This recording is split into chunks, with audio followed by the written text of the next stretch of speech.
ونستعينه ونستغفره ونؤمن به ونتوكل عليه ونعوذ بالله من شرور أنفسنا ومن سيئات أعمالنا من يهده الله فلا مضل له ومن يضلله فلا هادي له ونشهد أن لا إله إلا الله ونشهد أن سيدنا محمدا عبده ورسوله الذي أرسله بالحق بشيرا ونذيرا وداعيا إلى الله بإذنه وسراجا منيرا فقد قال الله تعالى في كلامه المجيد والفرقانه الحميد সবাই পড়েন আউযু বিল্লাহি মিনাশ শাইতানির রাজীম বিসমিল্লাহির রাহমানির রাহিম ইয়া আইয়ুহাল্লাযীনা আমানু qu anfusakum wa ahlikum nara وقال الله تعالى في شأن حبيبه إن الله وملائكته يصلون على النبي يا أيها الذين آمنوا صلوا عليه وسلموا تسليما اللهم صل على سيدنا مولانا محمد وعلى آله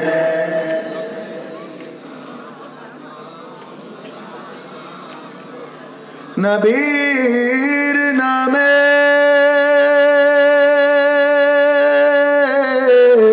দুরূদ শরীফ পড়িবে যে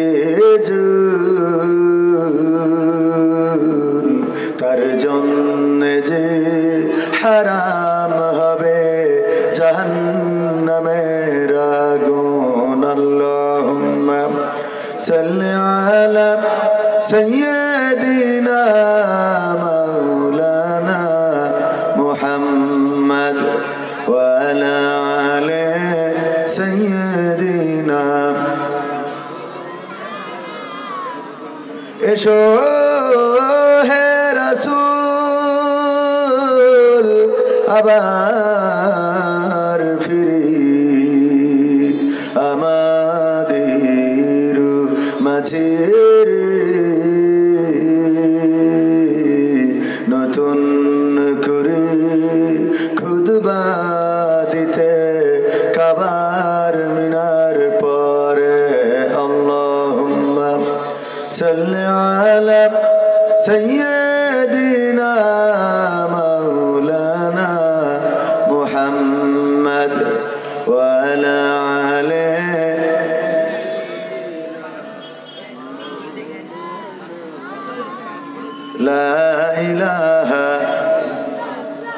লা ইলাহা ইল্লাল্লাহ লা ইলাহা ইল্লাল্লাহ লা ইলাহা ইল্লাল্লাহ মুহাম্মাদুর রাসূলুল্লাহ সুবহানাল্লাহ ওয়ালহামদুলিল্লাহ লা ইলাহা সুবহানাল্লাহ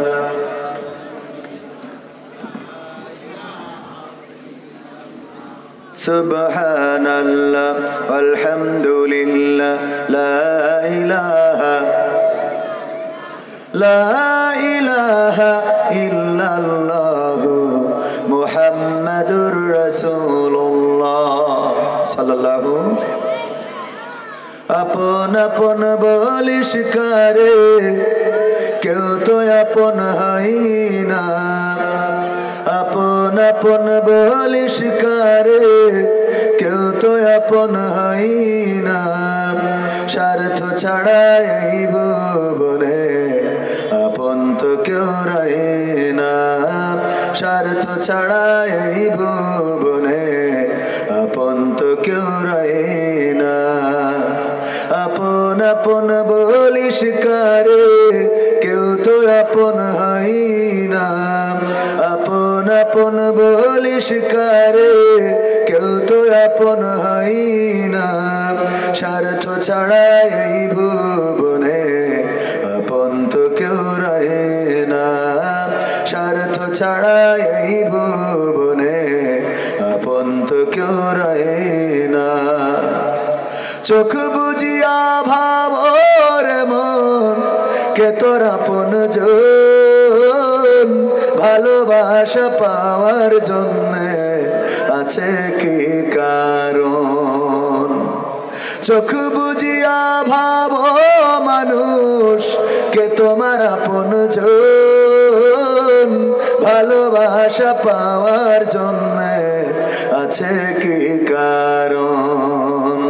চোখের আড়াল হয়ে দেখিস, চোখের আড়াল হলে দেখিস তোর কথা কেউ কই না। স্বার্থ ছাড়া এই ভুবনে আপন তো কেউ রয় না। স্বার্থ ছাড়া এই ভুবনে আপন তো কেউ রয় না।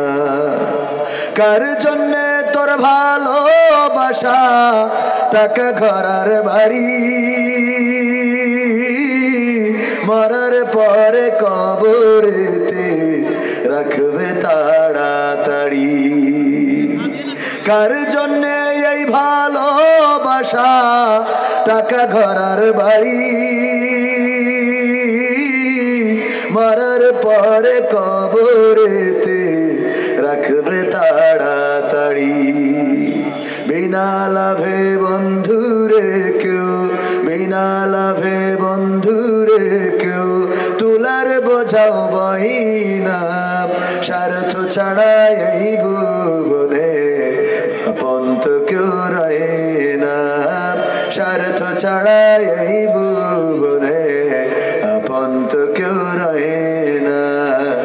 আপন আপন বলো কারে, কেউ তো আপন হয় না। আপন আপন বলিস কারে, কেউ তো আপন হয় না। স্বার্থ ছাড়া এই ভুবনে আপন তো কেউ রয় না। স্বার্থ ছাড়া এই ভুবনে আপন তো কেউ রয় না। স্বার্থ ছাড়া এই ভুবনে আপন তো কেউ রয় না।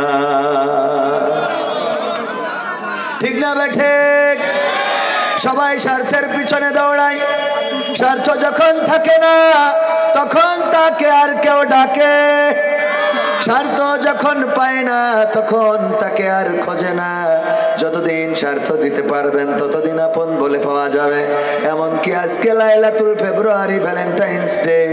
ওগো আমার ভাইয়েরা, কত যুবকেরা দেখলাম ঘুরে বেড়ায়, পিছনে করে পাওয়ার ব্যাংক নিয়ে গিয়ার দেয়, আছে না নাই? কত যুবক ঘুরলো বেড়ালো, যাদেরকে নিয়ে ঘুরলো, যদি কোনোভাবে বিয়ে হয়ে যায়, তারপরে যদি তার হক আদায়ে ব্যর্থ হয়, যদি তার চাহিদা পূরণে ব্যর্থ হয়, তাইলে এই ভ্যালেন্টাইন্সও তাদের জীবনে থাকবে। অভাব যখন দরজায় এসে দাঁড়ায়, ভালোবাসা নাকি জানালা দিয়ে পালায়। ওগো আমার ভাইয়েরা, ওগো আমার কলিজার টুকরা যুবকেরা, ওগো আমার যুবতীরা, আমার সোনার ছেলেরা, যারা অন্যায় পথে ঘুরে বেড়াও, আজকের একটা দিন চলে গেল। আজকের এই রাতটা আমাদের শবে বরাতের রাত। কি? লাইলাতুল নিসফি শাবান। হ্যাঁ, অনেকে আবার শবে বরাত এই কথাটা বলতে অনেক আপত্তি করে। এই রাতে নাকি ইবাদত বলে কিছু নেই, তাইলে 14 তারিখে ঘরে ওই নিয়ে একটা হাদিস দেন। কথা কয় না? ওইটা নিয়ে বাধা নেই, ওইটা নিয়ে হাদিস দিয়ার কেউ নেই। গদখালিতে পা ফেলার জায়গা নেই। কপত কপতি যুবক যুবতী, তরুণ তরুণী, অল্প বয়সী বেশি বয়সী, এমনকি যাদের ভাই বিদেশে দেওর ভাবিরে নিয়ে গেছে, যাদের স্বামী নাই ভাবি আবার অন্য কাউকে নিয়ে করে বেড়ায়, ওইগুলো নিয়ে ফতোয়া ডেলিভারি দেয় না। আর এই রাতে যখন কেউ ইবাদত করে কয় বেদাত। কি দাঁত? কি দাঁত? আমি কই তোকের বেদাত সেই দিন মানবো যেই দিন গদখালি বন্ধ করতে পারবো। এর আগ পর্যন্ত এই বেদাত বেদাতি করবো। কথা বোঝেননি? এতক্ষণ কনে ছিল। কালকেও একবার ইউটিউবারকে বলেছি যে যেই বক্তা আসবে ওই বক্তার আলোচনা নিতে হলে তার আগে আসতে হবে। এর মাঝখানে কেউ মাইক বানতে পারবে না, বোঝেননি? যদি আগে থেকে না আসে আর মাইক বানতে পারবে না, কারণ তার ওই ইচ্ছা মতো আসবে, এসে মাইক বানবে, কি পাকা পাকাই যাবে। আলোচনার মধ্যে ব্যাঘাত ঘটে, এতে আলোচনার ধারাবাহিকতা নষ্ট হয়ে যায়, কথা বলার লাইন পাই না, এমনি ভালো পারি না। আর কোনো মাইক্রোফোন আনলেই খবরদার, সে যে আপনজন হোক, দুলাভাই হোক আর শালা হোক, মনে থাকবে। এগুলো আলোচনার মধ্যে ব্যাঘাত ঘটায়। সেদিন মুনাজাত করতেছি, ইউটিউবাররা মাইক্রোফোনে তার টানে, এই টানে, তাই টানে, এই করে।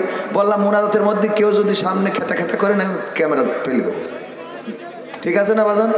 ইউটিউবারদের ভালোবাসি, তার অর্থ এই না যে আপনারা একেবারে মনে করেন যাই সাথে। আবার বেশি ইউটিউবার নামাজই পড়ে না। নাম দিয়েছে ইসলামিক রাস্তা, জান্নাতের আলো, জাহান্নামের অন্ধকার।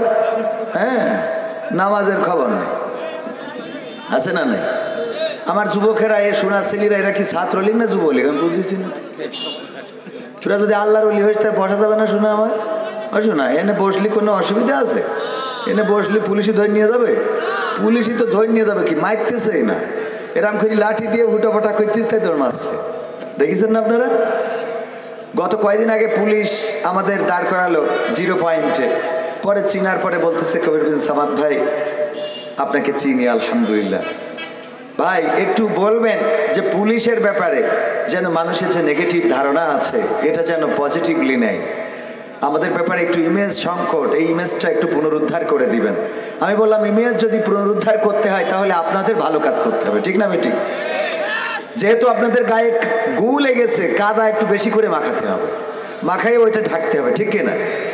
তো আপনাদের কিছু কাজ করতে হবে, যে কাজগুলো জনগণ যেন পজিটিভলি নেয়। ওমা, আজকে দেখলাম ফেসবুকে, ইউটিউবে ভাইরাল, এমনকি আসিফ নজরুলও স্ট্যাটাস দিয়েছে, সংবাদ মাধ্যমে কথা আসছে যে অনশন, অবরোধ, হরতাল বা যাই ডেকেছে না কেন, কারা যেন, কোন শিক্ষকরা না কারা, তো পুলিশ না মেরে খালি এমন একটা অ্যাকশন নেয়, মনে করতেছে পাড়ায় টানা করে ফেলতেছে। তো এই জন্যই সবাই দৌড় দেয়, কারো গায়ে আঁচড় দেয় নাই, খালি শুধু দেখাইছে যে মারতেছে, একটা ভাব নেছে, এতে করে প্রশংসায় ভাসছে পুলিশ। প্রশাসনের ভাইরা মনে রাখতে হবে আপনারা এই জনগণের সেবক, ঠিক কিনা? এই জনগণের গায়ে আপনি যদি লাঠি তোলেন তাইলে এটা লাঠি তোলা হয় আপনার বসের গায়ে, কারণ এই জনগণের টাকায় আপনার বেতন হয়, এই জনগণের ট্যাক্স ভ্যাটের টাকায় আপনার বউয়ের লিপস্টিক হয়, এই জনগণের ট্যাক্সের টাকায় আপনার বউয়ের ব্লাউজ, শাড়ি, সায়া, আপনার মায়ের ঔষধ, বাবার পরনের কাপড়, আপনার সন্তানের পায়ের কেটস, গায়ের স্কুল ড্রেস, এগুলো জনগণের ভ্যাট ট্যাক্সের টাকাই হয়। সুতরাং জনগণকে নিরাপত্তা দিবেন, জনগণকে ভালোবাসবেন, জনগণ আপনাদের প্রতি আন্তরিক থাকবে, বলেন ঠিক কিনা? কিন্তু যে বাংলাদেশ এখন এসেছে, প্রশাসনের ভাইয়েরা যদি জনগণের বিরুদ্ধে আপনাদের লাঠি চলে, আপনাদের বন্দুক চলে, আল্লাহর কসম করে বলি আগামীর বাংলাদেশে আপনাদের লাঠি বন্দুক আর জনগণ মানতে চাইবে না। কারণ জনগণ লড়াই করা শিখেছে, তাদের অধিকার আদায় করতে শিখেছে, স্বৈরাচারকে বাংলাদেশ ছাড়া করে প্রমাণ করে দিয়েছে এই দেশে কোনো স্বৈরাচার চলবে না, এই দেশে কোনো জুলুমবাজের আশ্রয় থাকবে না, এই দেশে কোনো মাজলুমের উপরে নির্বিচারে অত্যাচার নির্যাতন করা হবে, এটা বাংলাদেশের জনগণ আর মানবে না। বাংলাদেশের জনগণ দাদার প্রেসক্রিপশন এই দেশ চলবে, এই জনগণ এটা মানবে না।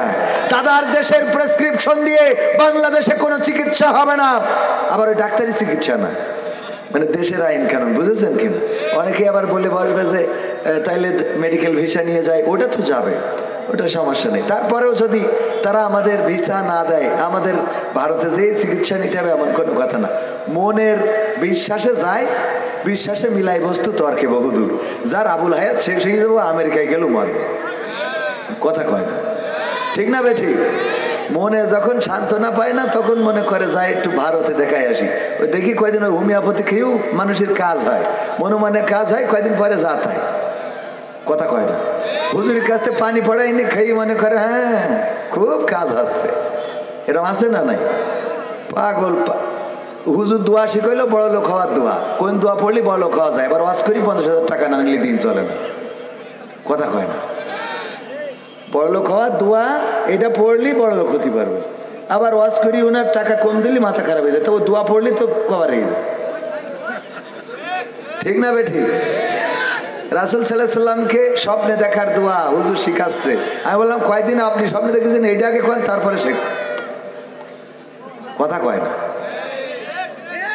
বাস্তবতার সাথে মিল রাখতে হবে। আপনি দোয়া পড়লেন আর অমনি হয়ে গেলে, এত সোজা হয়নি, পাগল। 200 টাকা দেয়, আমরা বলি আল্লাহ জান্নাতুল ফেরদাউস দিয়ে দাও, আল্লাহ কয় 200 টাকায় জান্নাত, আর তোদের কলার হওয়ার পরে 100 শতক জমি কিনতে গেলে 10 লাখ টাকা লাগে, কথা কয় না। আর 200 টাকায় তোর এই বিশাল বড় একটা জান্নাত আমি দিয়ে দিলাম, এত সহজ, আর তুমি গদ খালি ঘুরে বেড়াচ্ছ, ঠিক না ভাই ঠিক? বাস্তব কথাগুলো আমার কাছ থেকে শুনতে হবে, কারণ আমি তো বড় হুজুর না, বড় হুজুর হলে অনেক ঝামেলা। ডাক্তার যদি বড় হয় তাহলে অপারেশন করতে গেলে ঝামেলা আছে। একজন ওই অপারেশন করে, গ্রাম্য ডাক্তার ফুড়ামুড়া যায় কাটে সেরি যায়, যায় কাটে সেরি যায়, তো একজন MBBS পড়িয়ে এসেছে, এসে দেখলো সব তো ওর কাছে যায়, অপারেশন করে সেরি যায়, ওর এখন কি করে রুগী কমানো যায়, সবাই তার কাছে যায়, ওর কাছে বই একখান ধরাই দিলেই না, ওই বই পড়ো, ডাক্তারি কিভাবে কি করতে হয়, ও বই পড়ি দেখে ওরে আল্লাহ, যে জায়গায় আমি কাটি ওর পাশে একটা শিরা রয়েছে, ওইটা কেটে গেলেই তো মরে যাবে। এই বই যখন পড়লো, এইবার ফুড়া কাটতেছি, ওর হাত কাটা শুরু হয়ে, মানে হাত কাঁপা শুরু হয়ে যায়, যে এই না জানি ছুরি কোন দিক থেকে কোন দিকে চলে যায়, তাহলে তো বেকায়দা হয়ে যাবে। তার মানে বই যখন বেশি পড়ি ফেলাইছে তখন আর বেকায়দা হয়ে গেছে। ও যতদিন পড়িল না ততদিন ভালো ছিল, বোঝেননি? দেখবেন যে নামাজি 5 ওয়াক্ত নামাজ পড়ে, ওর যে কেউ কাঠি করিয়েছে নাবির নিচে, কেউ কাঠি করিয়েছে বুকের পরে, কেউ কাঠি করিস কপালে, কেউ করিস পিছনে বাঁধতে হবে, ও মোট নামাজ ছেড়ে দিল, যা তোরা বান, আছে না নাই? কারণ যা পড়ছিল এর মানে শিকতি যে উল্টো পাল্টা করে দিল, ও তো দরকার নেই তো। যে যেভাবে জানে আলহামদুলিল্লাহ সিজদা করছে, এটাই তো ভালো। যে করছে না তার যে একটু কাঠি করি মধ্যে ঢুকাও দিন, কথা কয় না। তারপরে যে সবাই ঢুকলি, এরপরে শিখাবানে, তোর স্কুলে ছাত্রই নেই, তুই এমনি রুটিন করে বসে রয়েছিস। ভাই কথা কি খারাপ লাগছে না? কথা আমার চাচা, কথা কি খারাপ লাগছে? সত্য বললাম না মিথ্যা বললাম? ও ভাই, হ্যাঁ ভাই, ওটা তো ভাই চাচা হইলো, একটা বলি আছে, অসুবিধা নেই, আল্লাহ কবুল করুন, বলেন আমিন। পিছনে একটা ব্যানারও লাগাই নাই, আমার মাজেদ ভাই মালয়েশিয়াতে না আসলে না, এটাও হ্যাঁ এবার ঠিক আছে। ও আমি ভালো কাজ করি, এটা আমার তো মিজাজ, আমি আবার একটু আমার ফট করি রাগ উঠে যায়, খালি বউ ছাড়া বাকি সব জায়গায় রাগ করি। মাশাআল্লাহ, আলহামদুলিল্লাহ। আমি তো আমি চিনি তো পাগল, খালি চিনিটা ভুলে গেছি, মানে সব জায়গায় ওয়াজ করি তো একভাবে বলে বেড়াতে হয়।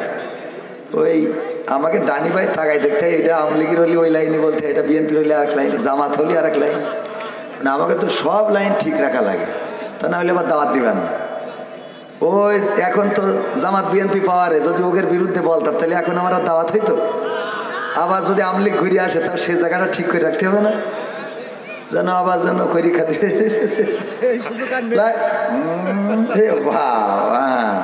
সে সুযোগ নেই। আল্লাহ কবুল করুন, বলেন আমিন। যাই হোক, গ্রামের মানুষ, এলাকার মানুষ, আমি এখানে আসছি আমার ভাইয়ের জন্য।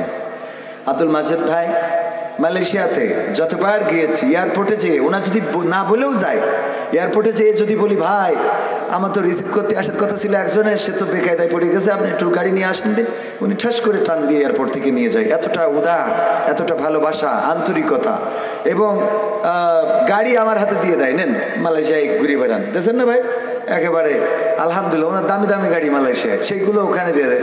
বলতেছে এই দেশে তো আমি চালাইতে পারতেছি না, ভয় করে। আমি বললাম এই দেশে আপনি চালাইতে পারবেন না, আমরা ওই দেশে যেয়ে গাড়ি চালাইতে পারবো, কিন্তু ওই দেশে চালানো মানুষ এই দেশে এসে চালাইতে পারবে না, বোঝেননি? কারণ কি? কারণ হলো এই দেশে তো মানুষ ডিসিপ্লিন মানে না, মন চাইছে ইজি বাইক একটা ঢুকাইতেছে। এখন ওর অপরাধে আপনি মেরিতেছেন, আপনার গাড়ি নষ্ট হয়েছে, একটা প্রিমিয়র যদি হেডলাইট নষ্ট হয় 2 লাখ টাকা লাগে, ভ্যান আলার 2 লাখ টাকা, ও তো ইজি বাইক বেচলেও হবে না, ঠিক না ভাই? ঠিক। এরপরে আবার ওর দোষে ও ঘা খেয়েছে, তারপরেও বড় গাড়ি আলার দোষ। আমাদের দেশের আইনটা কি? মোটর সাইকেল যদি ট্রাকের তলে চাপা পড়ে, মোটর সাইকেল আলা মেরি দিয়েছে ট্রাকে, ট্রাক আলা মারিনি কিন্তু মরি গেছে মোটর সাইকেল আলা, ওই ড্রাইভার ওই ট্রাকে চড়ি বসে থাকতে পারবে? ওর ট্রাক তো যাবে যাবে, ওরও যান নিয়ে টানাটানি। তো দেখে ট্রাকের হায়াত শেষ হয় হোক, আমি অন্তত যাই। অথচ অপরাধ কার?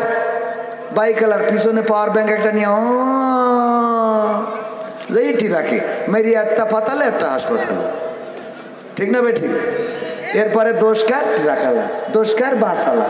বাস আলা যে মরি যায় ওর পরে খুব দয়া, কিন্তু ও যে ট্রাক যদি অত শক্তিশালী না হয়তো ও ড্রাইভারও তো মরে যেত। এইসব বাস্তব কথাগুলো আমরা বুঝি না, জানতেও চাই না, বুঝতেও চাই না, শিখতেও চাই না। আমি বললাম মেয়েদেরকে স্কুটি চালানো শিখাবেন, বাচ্চাদেরকে, মেয়ে বাচ্চাদের, নারীদের। আমার ভাই বিয়ে করেছেন না, ভাবি তো মালয়েশিয়া, গাড়ি চালাতে পারে না, আলহামদুলিল্লাহ, বিপদে পড়লে উনি চালাই নিয়ে যেতে পারে। আবার এই দেশে গাড়ি চালানো শিখাইতে হবে, বাইক চালানো শিখাইতে হবে। আপনার স্ত্রী বাইক চালানো শিখান নাই, উনি ইমার্জেন্সি কলারওয়াই যাতে হবে, কাজিরহাট যাতে হবে, ওই রাস্তায় দাঁড়াবে, দাঁড়াইতে ইজি বাইকই ভাই একটু দাঁড়ান, ইজি বাইক আলা ওই যে দাঁড়ান বললো, হাত উঁচু করলো, মোটামুটি বাইক আলা দেখলো না চেয়ারটা ভালো আছে, দাঁড়াইনো যায়, কথা কয় না। যদি চেয়ারা খারাপ হয়, ও যদি মনে না চাই তো দাঁড়াইলো না, চলে গেল। এবার যাত্রী টাইট, একেবারে ইমার্জেন্সি যাওয়াই লাগবে, এই মহিলার ধরেন আমার বউ, আপনাদেরটা দিয়ে না বলার দরকার নেই, এনে দাঁড়ায় রয়েছে, তাড়াতাড়ি যাতে হবে, কবির অ্যাক্সিডেন্ট করি কলারায় পড়ে রয়েছে, ইজি বাইকে সিট নেই, কোনো রকম একজন বসা যাবে, সব পুরুষ, এখন ওনার বসা ছাড়া কোনো উপায় আছে? ওদিকে আমি খাচ্ছি আর এদিকে বোর সাথে আর একজন ঘষা খেতে যাচ্ছে। যদি একটা বাইক চালানো শিখতো, স্কুটি চালানো শিখাই দিতেন, অমনি ঠিস করে স্টেট দিয়ে মুখে চলে গেল, কোনো ঝামেলা নেই, কোনো ঝঞ্ঝাট নেই, কথা কয় না। আবার বাইক চালাইয়ে মেয়েরা গদখালি যাইও না, একটু তো তোমাদের একটু পাশ দিলি তোমরা একবার মেলা পাশ মনে করো, বাপের বাড়ি গেলি হাতির পাশ পা পায়, আছে না নাই? হ্যাঁ, অল্প একটু পাশ দিলাম, এটা আবার বেশি পাশ মনে করি না, যে ঠিক আছে তাহলে বাইক চালাই আমার বয়ফ্রেন্ড যদি না আসতে পারে তা আমি উল্টো যাবো। এসব পাকামি চলবে না, ঠিক না বেঠে? হ্যাঁ, তো আমার ভাইজানের জন্য এসেছি, তাই আমি দেখছি সব দাঁড়ানো। ও ভাই, আমি বুঝতে পারছি না আপনাদের কোনোভাবে, এই বসতে বললে তো আপনারা চলে যাবেন, এই পেশা দাঁড়ানো শোনা, বসলে এই জায়গায় কি সুন্দর দেখা যায়, আর কোরআনের মাহফিল বসলি, আজকের এই মাহফিল আপনাদের নাজাতের ওসিলা হয়ে যেতে পারে। ভাই আমার সোয়াব হোক আর না হোক, আপনাদের সোয়াব হবে, এটা গ্যারান্টি, আমি গ্যারান্টি দিচ্ছি, দায়িত্ব নিয়ে বলছি, কারণ আমার সোয়াব আল্লাহ নাও দিতে পারে। আমি ভাইয়ের ওখান থেকে খেয়ে আইছি, আবার যাওয়ার সময় হয়তো কিছু টাকা দিতেও পারে, শিওর না, তো তাহলে সোয়াব হতেও পারে নাও। কিন্তু আপনারা তো এখানে এসেছেন নিঃস্বার্থভাবে, ঠিক কিনা? তো এখানে আপনারা বসলে সোয়াব দিবেন কে? বসা যায় না শোনার আমার ঐতিহ্যবাহী কোট আব্দুর রহিম হাফিজিয়া মাদ্রাসা ও এতিমখানার উদ্যোগে 2 দিন ব্যাপী 20তম, দেখেন অনেক দিন হয়ে গেল, 20তম তাফসিরুল কোরআন মাহফিলের শ্রদ্ধাভাজন সভাপতি জনাব আলহাজ হুমায়ুন কবির সাহেব, বিশিষ্ট ব্যবসায়ী ও সমাজসেবক, আমার পাশেই বসে আছেন। আল্লাহ সম্মানিত মানুষদেরকে সম্মানিত চেয়ারে বসান। আল্লাহ রাব্বুল আলামিন আমার শ্রদ্ধাভাজন ভাইজানকে নেক হায়াত দান করুন, বলেন আমিন। আগামীর দিনে আল্লাহ রাব্বুল আলামিন যে নিয়ত নিয়েছেন, সে নিয়ত পূর্ণ করার তৌফিক দান করুন, এবং জনগণের অধিকার এবং চাহিদা পূরণের জন্য সক্ষম হয় সেই তৌফিক দান করুন, বলেন আমিন। আজকের মাহফিলে আলোচনা করেছেন বিশিষ্ট ইসলামী চিন্তাবিদ হযরত মাওলানা আমার প্রিয় ভাই রবিউল ইসলাম খুলনা, এবং আলোচনা করবেন বাংলাদেশে আলোচিত আন্তর্জাতিক খ্যাতিসম্পন্ন মুফাসসিরে কোরআন, বর্তমান প্রেক্ষাপটের সাথে যুগ উপযোগী আলোচনা করে থাকেন আমার আব্দুল মাজিদ ভাইয়েরও খুবই পছন্দের জনাব মাওলানা আব্দুল সালাম যুক্তিবাদী সাহেব, এছাড়াও আমন্ত্রিত অতিথি অনেকেই রয়েছেন, জনাব হাবিবুল ইসলাম হাবিব, অধ্যক্ষ ইজ্জাতুল্লাহ, মফিদুল হাসান তৃপ্তি, আজিজুর রহমান, জনাব আবুল হাসান জহির, মাওলানা হাবিবুর রহমান। আর মাহফিল পরিচালনায় রয়েছেন প্রফেসর শাহজাহান কবির ও জনাব আনজানুর রহমান সাহেব। আর আমার মাজেদ ভাইয়ের কথা আবারও কি বলবো, ভালোবাসার মানুষ আব্দুল মাজেদ ভাই সহ আমার সামনে উপবিষ্ট দিনদার ইমানদার মুসলমান ভাই বাবাজিরা, পর্দার অন্তরালে আমার রত্নাকর মা এবং বোনেরা, আমার যুবকেরা, কলিজার টুকরা, যাদেরকে বড্ড ভালোবাসি, এবং যুবকরাও আমাকে অনেক ভালোবাসেন। আজকে আমি কোনো একজন যুবককে আমার কোটিটা দিয়ে যাব বলে নিয়ত করে আসিছি বাড়িতে, কিন্তু তার জন্য শর্ত আছে। সেই শর্তটা কি সেটা মেনে যদি কোনো যুবক এখানে আসে, আমার এই কোটিটা আজকে সেই যুবকের। তবে ফার্স্টে যে আসবে, আবার 3-4টে আসলে আমার তো একটা কোটি। আল্লাহ কবুল করুন, বলেন আমিন। তো উপস্থিত আছেন আমার সোনার ছেলেরা, সবাইকে অন্তরস্থল থেকে সালাম জানাচ্ছি, আসসালামু আলাইকুম ওয়া রাহমাতুল্লাহ। আল্লাহর শুকরিয়া আদায় করছি যে মহান রব আমাদেরকে মানুষ হিসাবে সৃষ্টি করেছেন। তিনি চাইলে আমাদের অন্য কোনো প্রাণী করে পাঠাতে পারতেন। অন্য কোনো প্রাণী করে যদি আমাদের পাঠাতেন, বিনা অপরাধে মানুষের লাঠি খাওয়া লাগতো। ঠিক না ঠিক? কেন বললাম? শিয়াল আপনার বাড়িতে মুরগিও নাই, আপনার স্ত্রী কোনদিন পোষেও নাই। এই শিয়াল যদি দিনের বেলায় বের হয়, আপনি না মেরে বসে থাকবেন এমন একজন আল্লাহর ওলি হাত তোলেন তো, আছে কেউ? আচ্ছা, অপরাধটা কি এই শিয়ালের? আপনি তো মুরগিই পোষেন না, আপনার মুরগি চুরি করবে কি? আপনি তো পোষেনই না। তারপরেও যদি দিনের আলোয় কোনো শিয়াল বের হয়, আপনার হাতে যদি লাঠি নাও থাকে, খুঁজে বেড়াবেন যে এর না মেরি তো ভাত খাওয়া যাবে না। আল্লাহ এরকম কোন প্রাণী করে যদি আমাদের বানাতেন, বিনা অপরাধে মার খাওয়া লাগতো। আমি বলি সবচেয়ে ইমানদার যে শিয়াল, যে অন্য শিয়ালদেরকে বুঝায় খবরদার মুরগি চুরি করিও না। মহিলারা খুব কষ্ট করে মুরগিগুলো লালন পালন করে, এমনকি এই মুরগিটা রেখেছে তার মা, বৃদ্ধ মানুষ আসলে তারা জবাই করে খাওয়াবে, আর সেই মুরগিও তোরা ধরে আনিস, দয়া করে খাস নে। এই ওয়াজ করা শিয়ালটাও যদি দিনের আলোতে বেরোয়, আমার আব্দুল মাজেদ ভাই মালয়েশিয়ায় থাকে, বাংলাদেশের শিয়াল বের হয়েছে একটু, উনি তাও কাছে থাকলে চাইলে। আল্লাহ চাইলে এমন কোন প্রাণী বানিয়ে পাঠাতে পারতেন যে বিনা অপরাধে মানুষের লাঠি খাওয়া লাগতো। ঠিক না ঠিক? যে আল্লাহ মানুষ বানাইলেন, শুকরিয়া আদায় করে বলছে আলহামদুলিল্লাহ। আল্লাহ শুকরিয়া আদায় করতে কার্পণ্য করা যাবে না। মাঝে মাঝে সিজদায় যে, রাতের অন্ধকারে মাঝে মাঝে সিজদায় যে কল্পনা করবেন, ওগো রব তুমি আমাকে কত কি দিয়েছ, আর আমি তোমার কতটুকু কৃতজ্ঞতা করলাম, কতটুকু কৃতজ্ঞ হইলাম, একটু চিন্তা করবেন তো। চোখ যদি না দিতেন, তাহলে কলার ওয়াই বসে আল্লাহ আল্লাহ আল্লাহ আল্লাহ আল্লাহ ডাকটা মুখিতে যেত। ঠিক না বে ঠিক? চোখ দিয়েছে বলে আল্লাহ ডাকেন না। হাত যদি না দিত, তাহলে থালা এক কান নিয়ে তো চুপচাপ বসে থাকতে, আর বসে গান গাতেন, আল্লাহ রাস্তায় দান করিলে পরকালে পাওয়া যায়, আমার দুঃখ না হাত নাই ভাই দান করিয়ে যান, ভাই দান করিয়ে যান। ঠিক না বে ঠিক? গান গাওয়া লাগতো। ন্যাংরা হইলে দোকানে দোকানে লাঠি একখান ভর দিয়ে ভিক্ষা করে বেড়ানো লাগতো। আল্লাহ দিয়েছেন বলে আল্লাহ ডাকেন না। আল্লাহ দিলেন, অন্যায় করে ফেললেন, কথা কয় না। যার ঘরে দেখবেন সুন্দরী বউ, ওর সুন্দরী বউ ভাল লাগে না। খেয়াল করে দেখবেন, সুন্দরী বউ আল্লাহর ভালো বউ দেশ বলে ও পরকিয়া করে, মানে আপনি না, আছে। ঠিক না বে ঠিক? আর যে কালো ধালা পেয়েছে, ও তো সাধনা করি ওই সব পায় না। আপনি পাইছেন তো মূল্য বোঝেন না। মা বোনেরা প্যান্ডেলতে বাসা খুঁজে, এটা ঠিক কথা কয়েছে।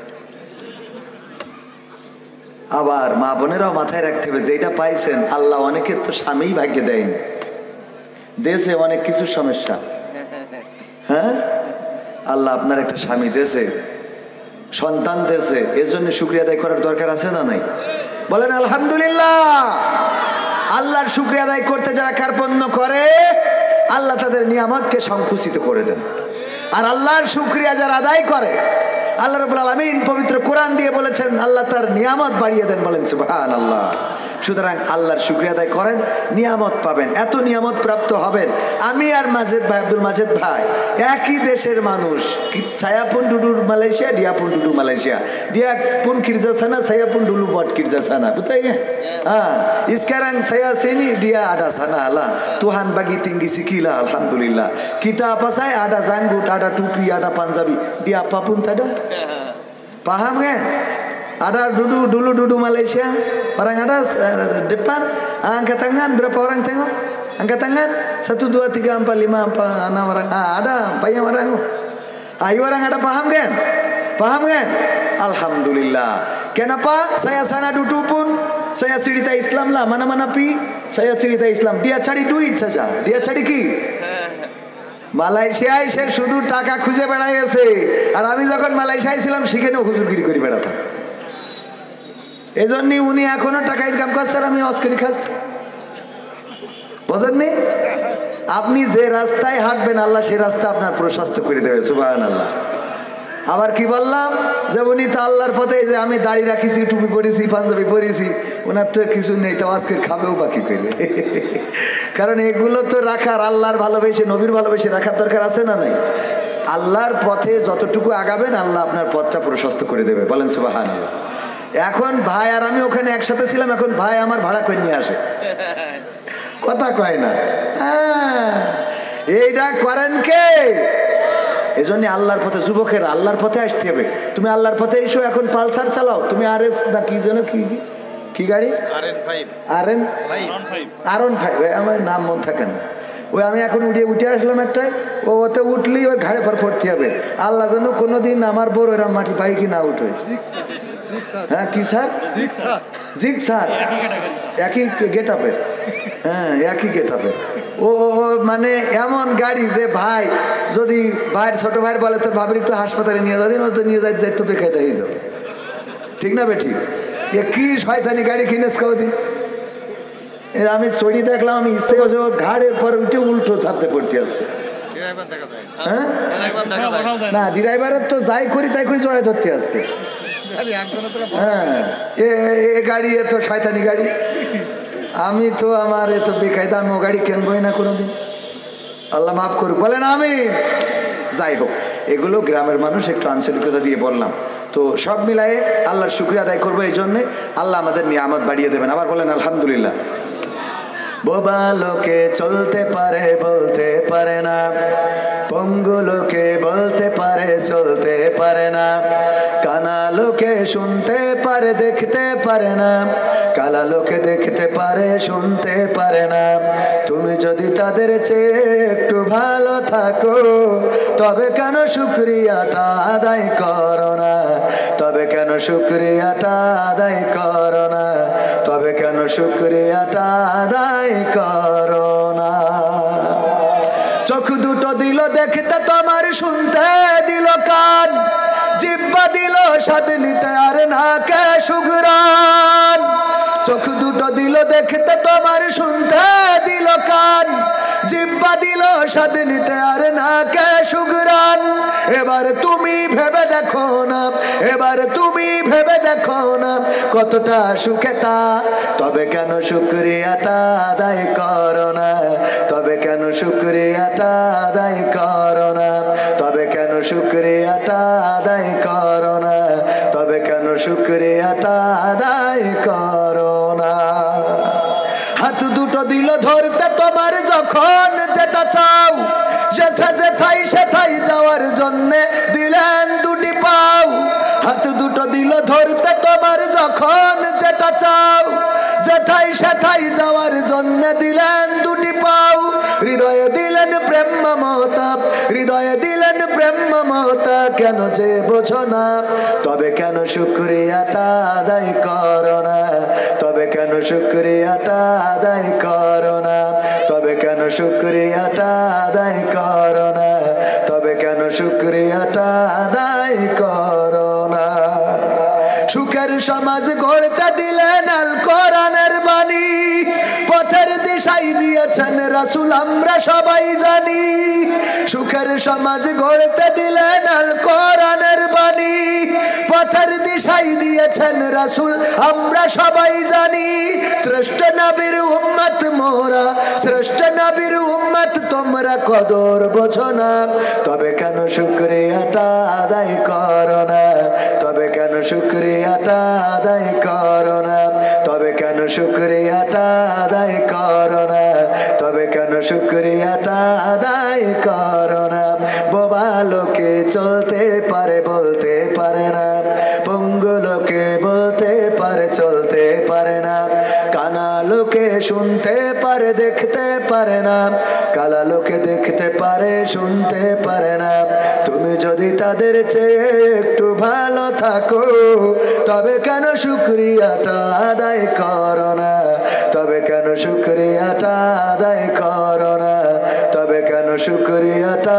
আদায় করো না আল্লাহর শুকরিয়া আদায়ের দরকার আছে না নাই আল্লাহ দুটি হাত দিলেন দুটি পা দিলেন চোখ দিলেন কান দিলেন কথা বলার শক্তি দিলেন আল্লাহ আমাদের স্ত্রী দিলেন সন্তান দিলেন একটা সন্তানের জন্য কত মানুষ কত দরবার কত পীর কত ওলিয়া উলিয়া কত ডাক্তার কত কবিরাজ কত জায়গায় যায় অনেকে আছে দোয়া চাই হুজুর 12টা বছর বিয়ে করেছি এখনো পর্যন্ত সন্তানের মুখ দেখলাম না আল্লাহর কাছে দোয়া করে দেন যেন আল্লাহ একটা সন্তান দান করেন অথচ না চাইতে আল্লাহ আপনার সন্তান দিলেন আপনার স্ত্রীর কলিজা ভরে দিয়েছেন আপনার বাবা ডাক শোনার সৌভাগ্য দান করেছেন সেই রবের শুকরিয়া যারা আদায় করে না এদের মতো অকৃতজ্ঞ আর কেউ হতে পারে আল্লাহর শুকরিয়া আদায় করব চলার পথে সকালবেলা ঘুম ভেঙে গেল বলবো আলহামদুলিল্লাহ ওগো আল্লাহ তুমি আমাদের মৃত থেকে আবার জীবন্ত করেছো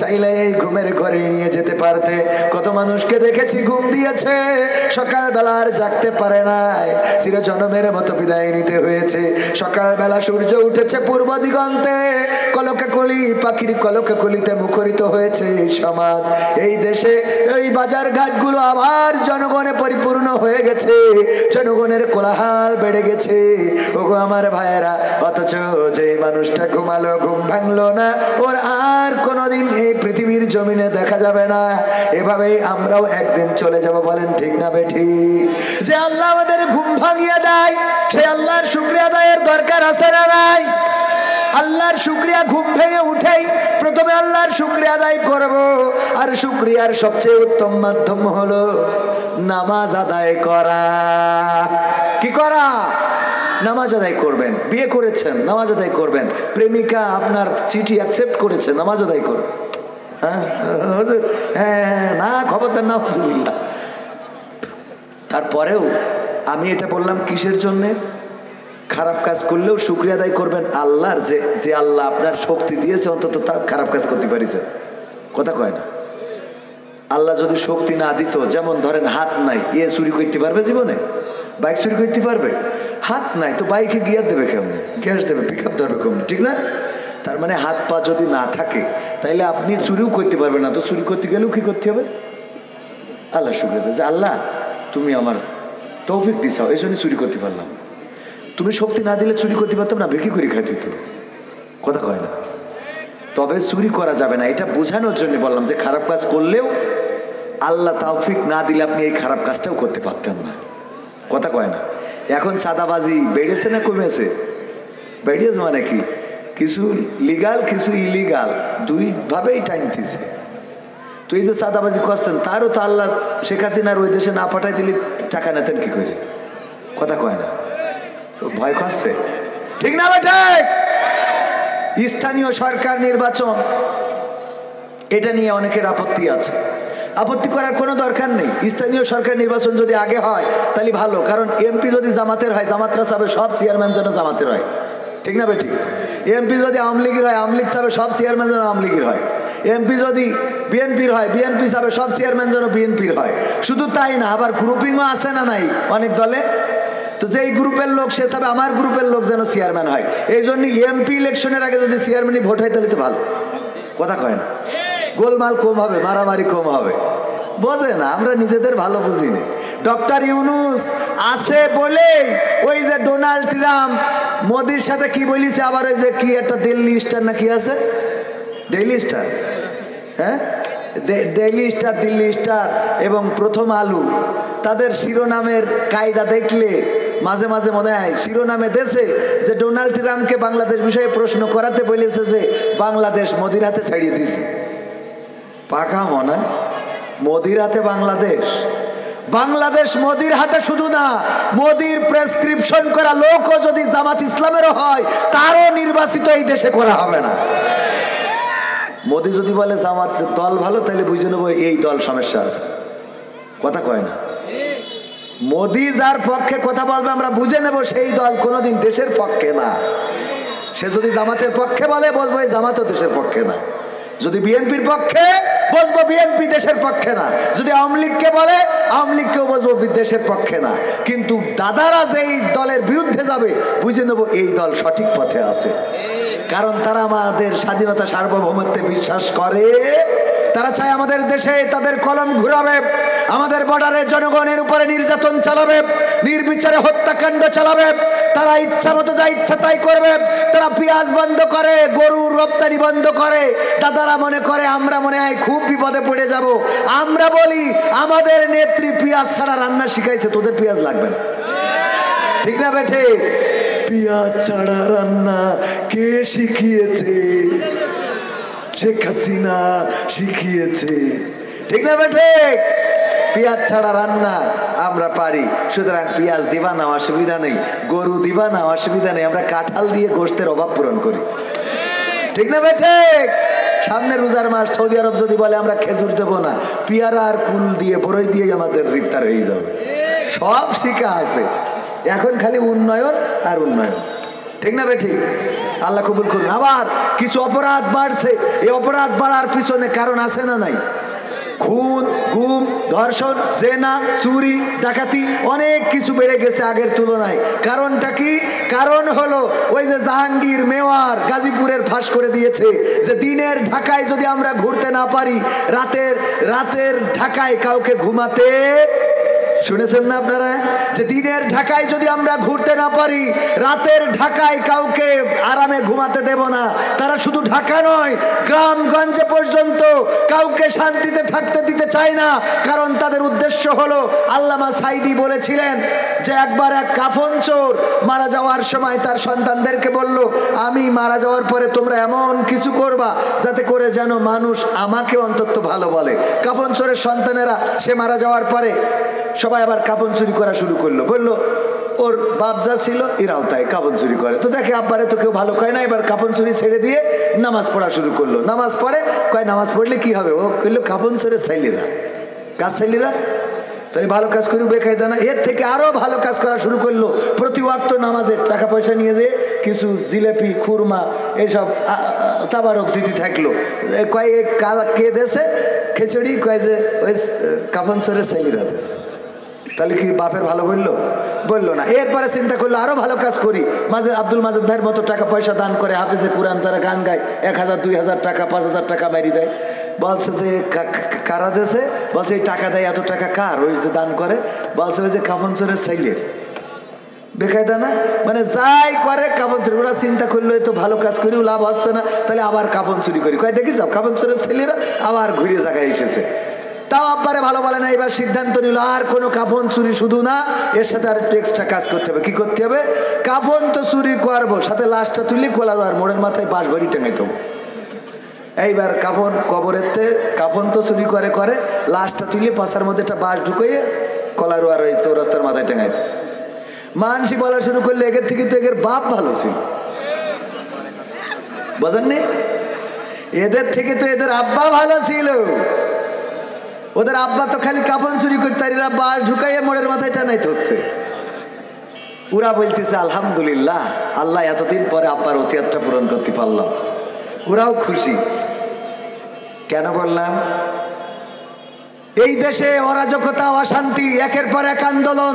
একবার রিক্সাওয়ালা যায়, ভ্যানওয়ালা যায়, পুলিশ যায়, আনসার যায়, বিজিবি যায়, ইবতেদায়ী মাদ্রাসা, শিক্ষক, তারপরে আপনার কবে না জানি ফকিররাও আবার যেই দাঁড়ায় যে আমরা আর 5 টাকা 10 টাকা নেবো না, 2-4 হাজার করে দিতে হবে। কথা কয় না?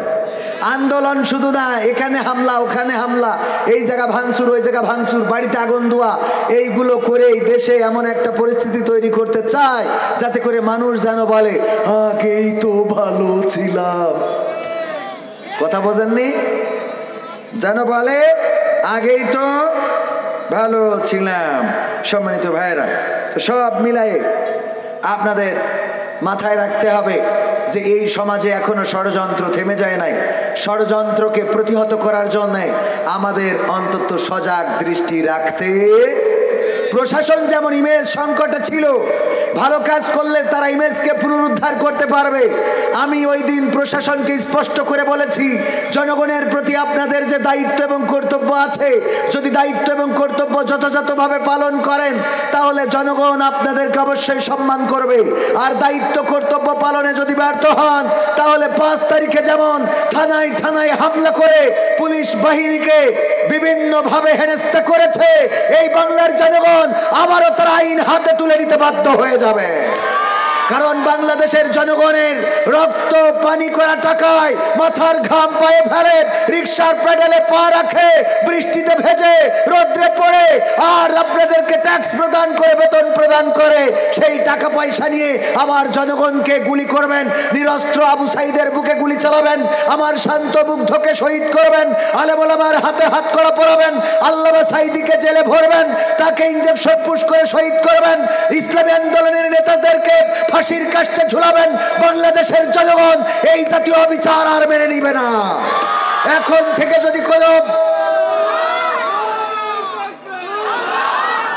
এখন থেকে যদি অন্যায় ভাবে, সে হোক আলেম, সে হোক জালেম, সে হোক আওয়ামী লীগার, হোক বিএনপি, সে সন্ত্রাসী নাস্তিক, যাই হোক না কেন, অন্যায় ভাবে যদি কারো প্রতি কোনো অবিচার করা হয় তার বিরুদ্ধে জনগণ ফুঁসে দাঁড়াবে।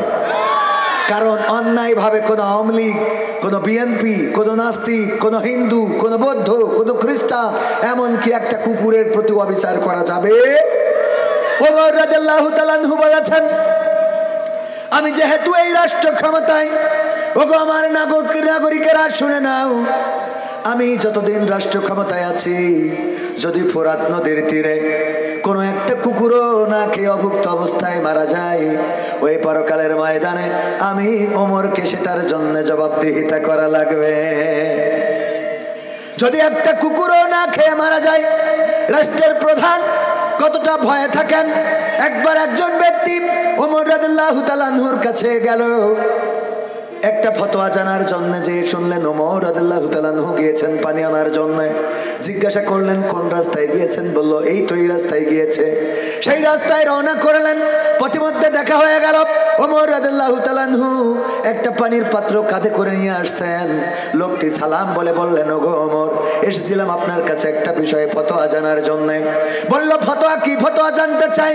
কি ফতোয়া জানতে চাও? ওই লোকটি বলল, ওগো ওমর, আপনার কাঁধের উপরে পানির কলস, যদি সেটা নিয়ে একটু সেটা নামিয়ে কোথাও বসতেন তাইলে আপনার সাথে কথা বলার সুবিধা হতো। যেহেতু আমার বিষয়টা জানতে এবং আপনার উত্তর দিতে একটু সময়ের প্রয়োজন হবে। ওমর রাদিয়াল্লাহু তাআলা আনহু বসলেন, একটা জায়গা দেখে বসলেন, কিন্তু পানির পাত্রটা মাটিতে না রেখে নিজের উরুতের পরে রেখে দিয়েছেন। ওই লোকটি বলল, ওমর, এতক্ষণ তো ছিল পানির পাত্র কাঁধের উপরে, এখন আপনি নিয়েছেন 2টা পায়ের উপরে, আপনার কষ্টটা তো আরো বেড়ে গেছে। যদি পারেন পানির পাত্রটা একটু মাটিতে রাখেন।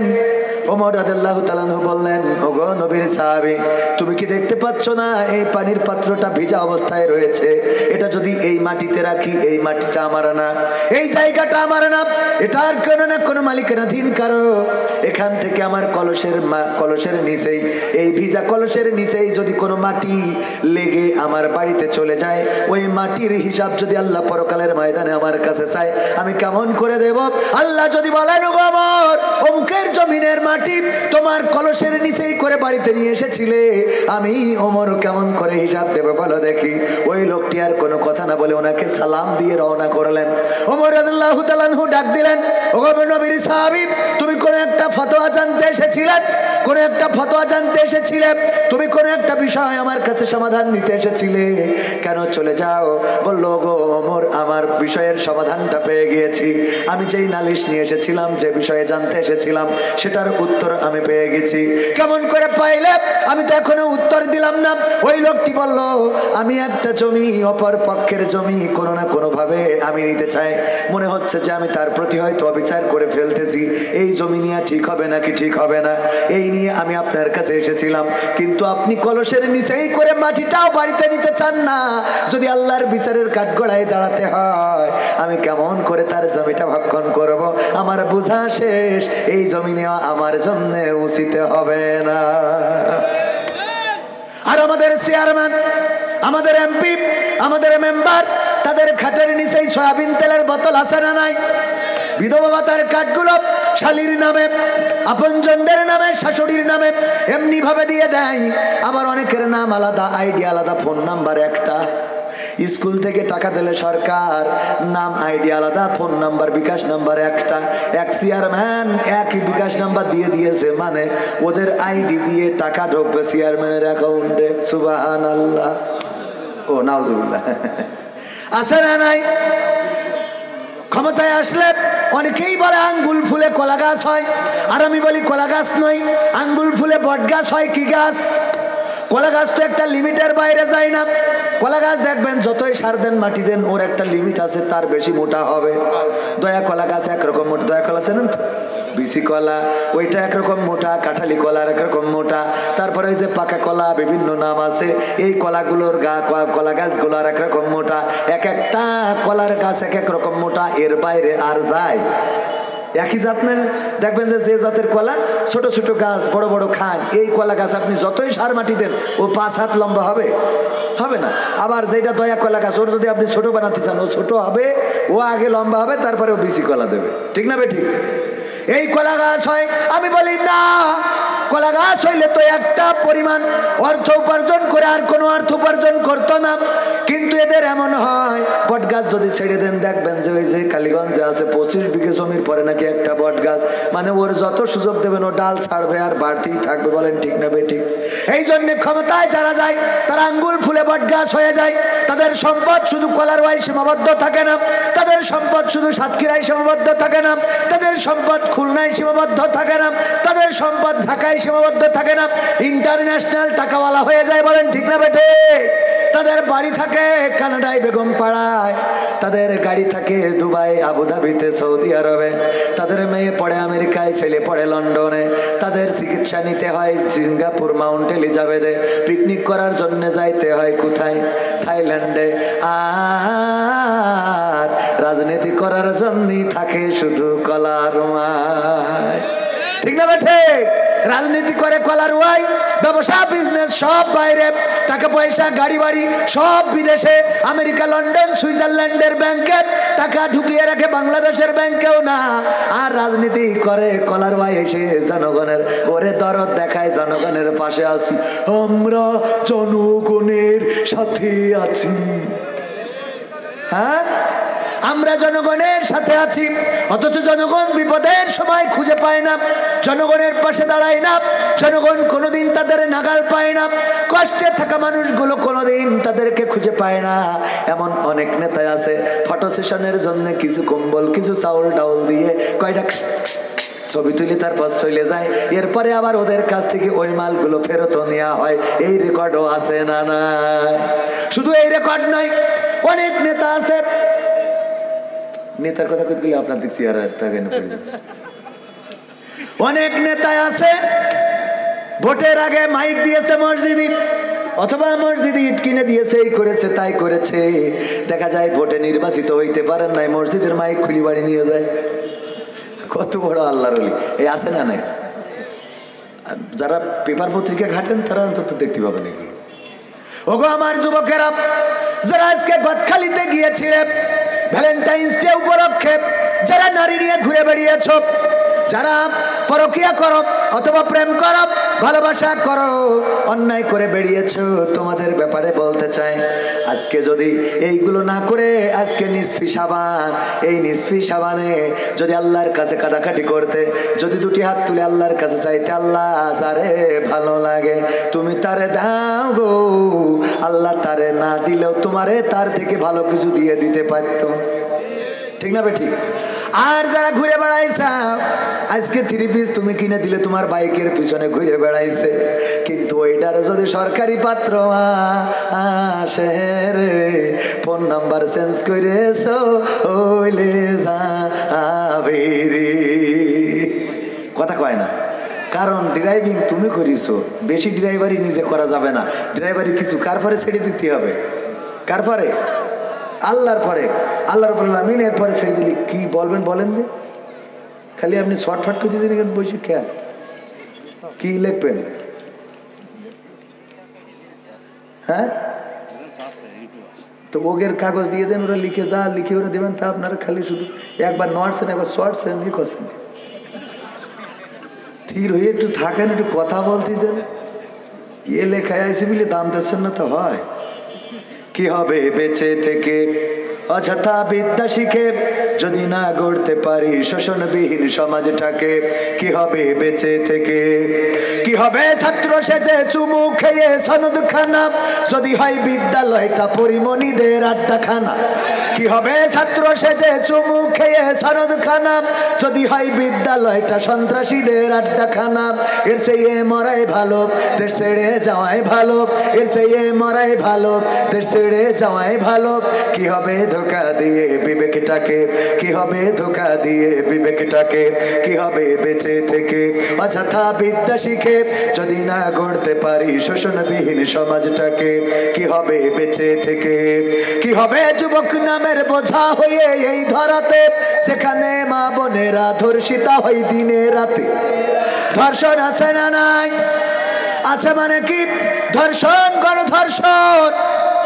অন্যের বউ উঠায় নিয়ে যায়, অস্ত্রের মুখে অপহরণ করে নিয়ে যায়, জোর করে আমার নারীদের সতীত্ব হরণ করা হয়। এমন খবর প্রতিনিয়ত পেজে আসে, ইউটিউবে আসে, ফেসবুকে আসে, পত্রিকায় আসে, চ্যানেলে আসে। এই অপরাধগুলো এই সমাজে, তার কারণ হলো এই সমাজে কোরআনের আইনটা বাস্তবায়িত নাই। কোরআনের আইন যদি কায়েম হয়ে যেত, ধর্ষণ করলে তার শাস্তি কি? কয় হাত কাটা, মন সেই লোক হয়ে দিলেন। ধর্ষণ করলে তার মিডিয়ার লোক তো সারা জীবন ওয়াজ শুনে বেড়াইতে, তাহলে কি করে? সারা জীবন ওয়াজ শুনে আমার মিডিয়ার লোকেরাও তারা ওয়াজ মানতে চায় না না রে। আল্লাহ আমাদের মুখ থেকে যেন এমন কথা না বলায় যেটা আমাদের কাজের সাথে মিল নাই। আর আমার ইউটিউবার ভাইয়েরা, ফেসবুকের ভাইয়েরা, আমার সামনে যারা আছেন, দয়া করে একটা মাহফিলে যাবেন আর একটা করে আমল করবেন। যদি একটা করে অন্তত আমল করতে পারেন, আল্লাহ রাব্বুল আলামিন দেখবেন আপনার দুনিয়ার জীবন সম্মানের করে দেবেন, রিজিকটা সম্মানের করে দেবেন, রিজিকটা এত বাড়িয়ে দেবেন কল্পনাও করতে পারবেন না। আমি এখানে আসার পথে ওর ঘটনাও যদি আজকে বলি, আমার সাথে আমার সফর সঙ্গীরা আছে, তারাও জানে। আমাদের একজন ভাই, দুলা ভাই হাফিজুর রহমান, ওই যে জামতলায় ব্যবসা করে, চিনে থাকতে পারেন।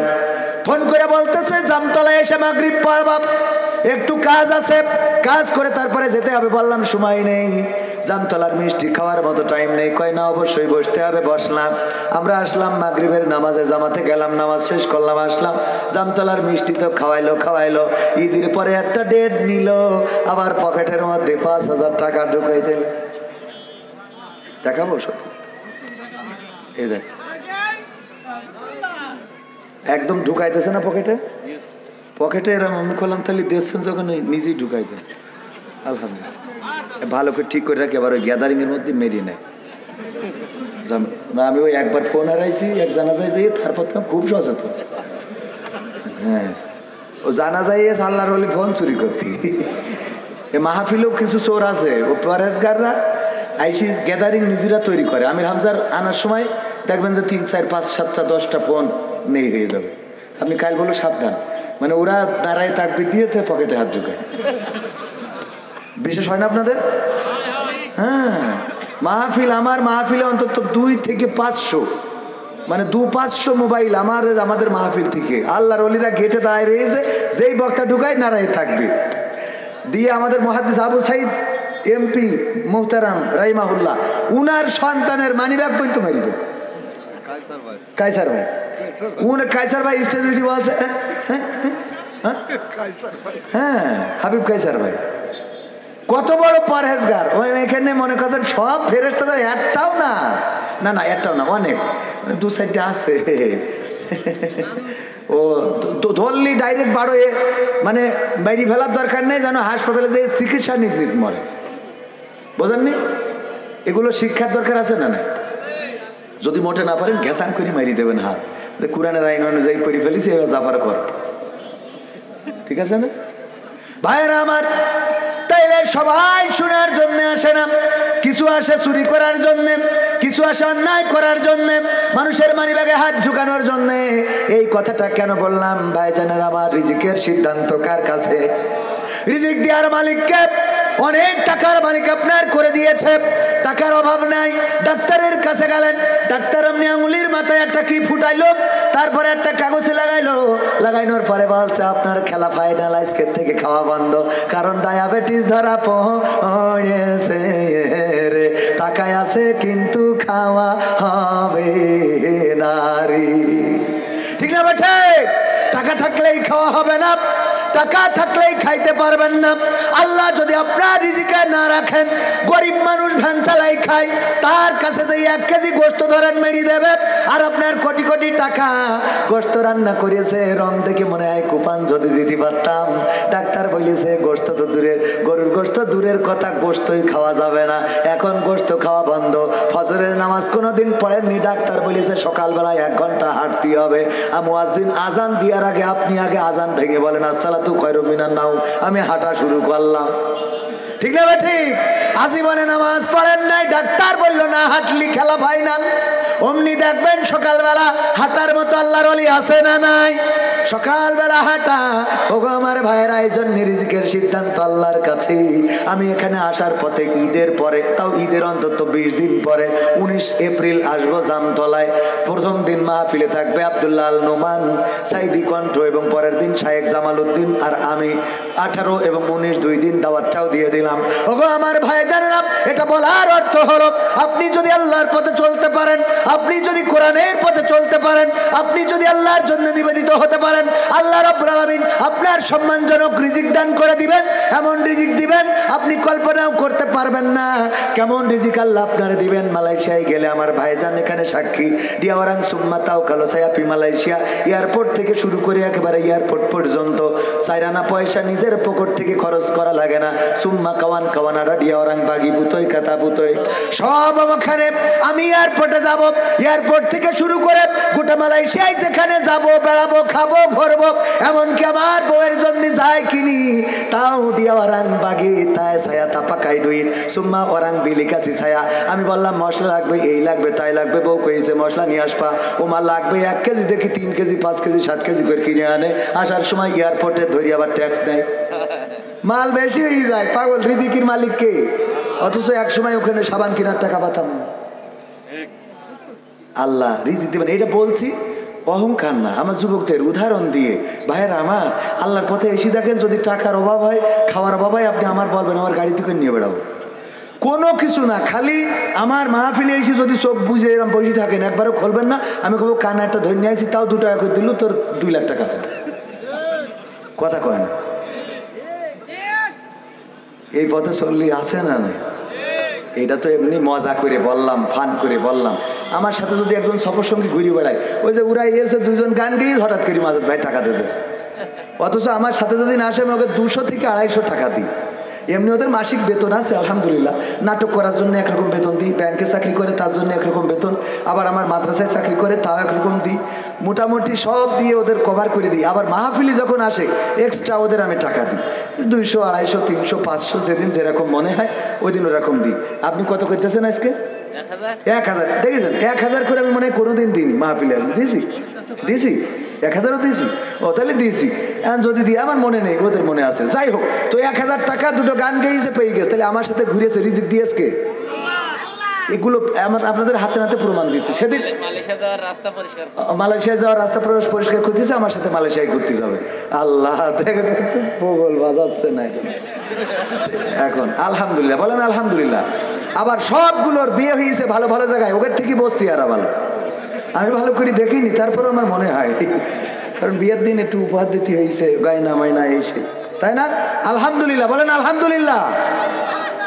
গজল তো কতই গেলাম, আজ একটু আইসি নিজেদের লেখায় কথা বলবো, তা আপনাদের সমস্যা কি? খালি শুধু পাকামো গজল। কালকে রুকনুজ্জামান ভাই শোনাবে নতুন গজল গাওয়ার কারণে লাঠি খেয়েছেন, লাঠি দিয়ে তাড়িয়ে দিল যে গজল গাওয়ার কারণে। ও ওইটা যে গজল গাওয়ার কারণে লাঠি দিয়ে তাড়িয়ে দিল। ওরে লাঠি ধরিল কিনা জানিল, এমনি তাড়াইলো তাই জানি। ও লাঠি কন পেল আবার। হুজুর 14 ফেব্রুয়ারি উপলক্ষে বান্ধবীকে গিফট দেওয়ার জন্য ছাগল চুরি নিয়ে কিছু বলেন।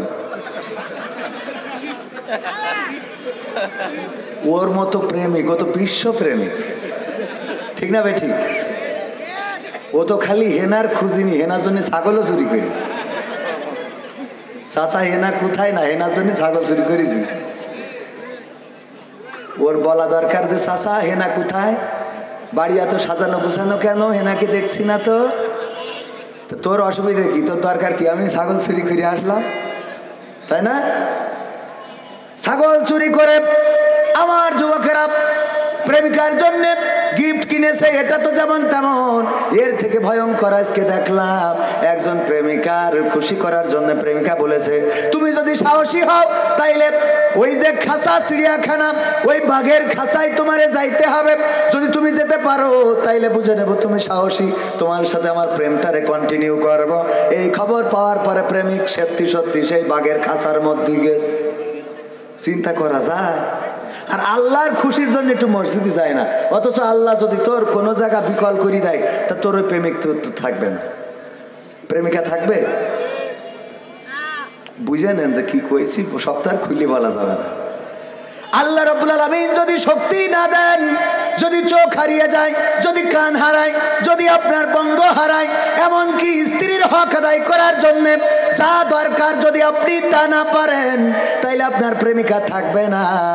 সুতরাং যারা ছাগল চুরি করে প্রেমিকারে খুশি করতে যাও, ওইটা না, বরং ছাগল চুরি করা ছেড়ে দিয়ে আল্লাহকে খুশি করো। আল্লাহ রাব্বুল আলামিন তোমার জন্য উত্তম বউয়ের ব্যবস্থা করে দেবেন, বলেন সুবহানাল্লাহ।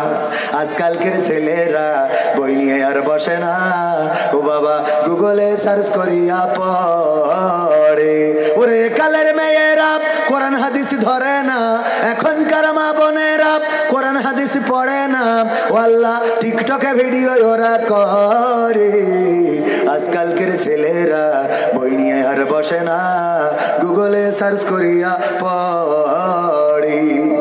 আগের সময় প্রেম করিলে মুরব্বীরা বলতো পাইছো কি, এখন বলে সব করিয়া বাবু তুমি খাইছো কি, ঠিক না বেঠে?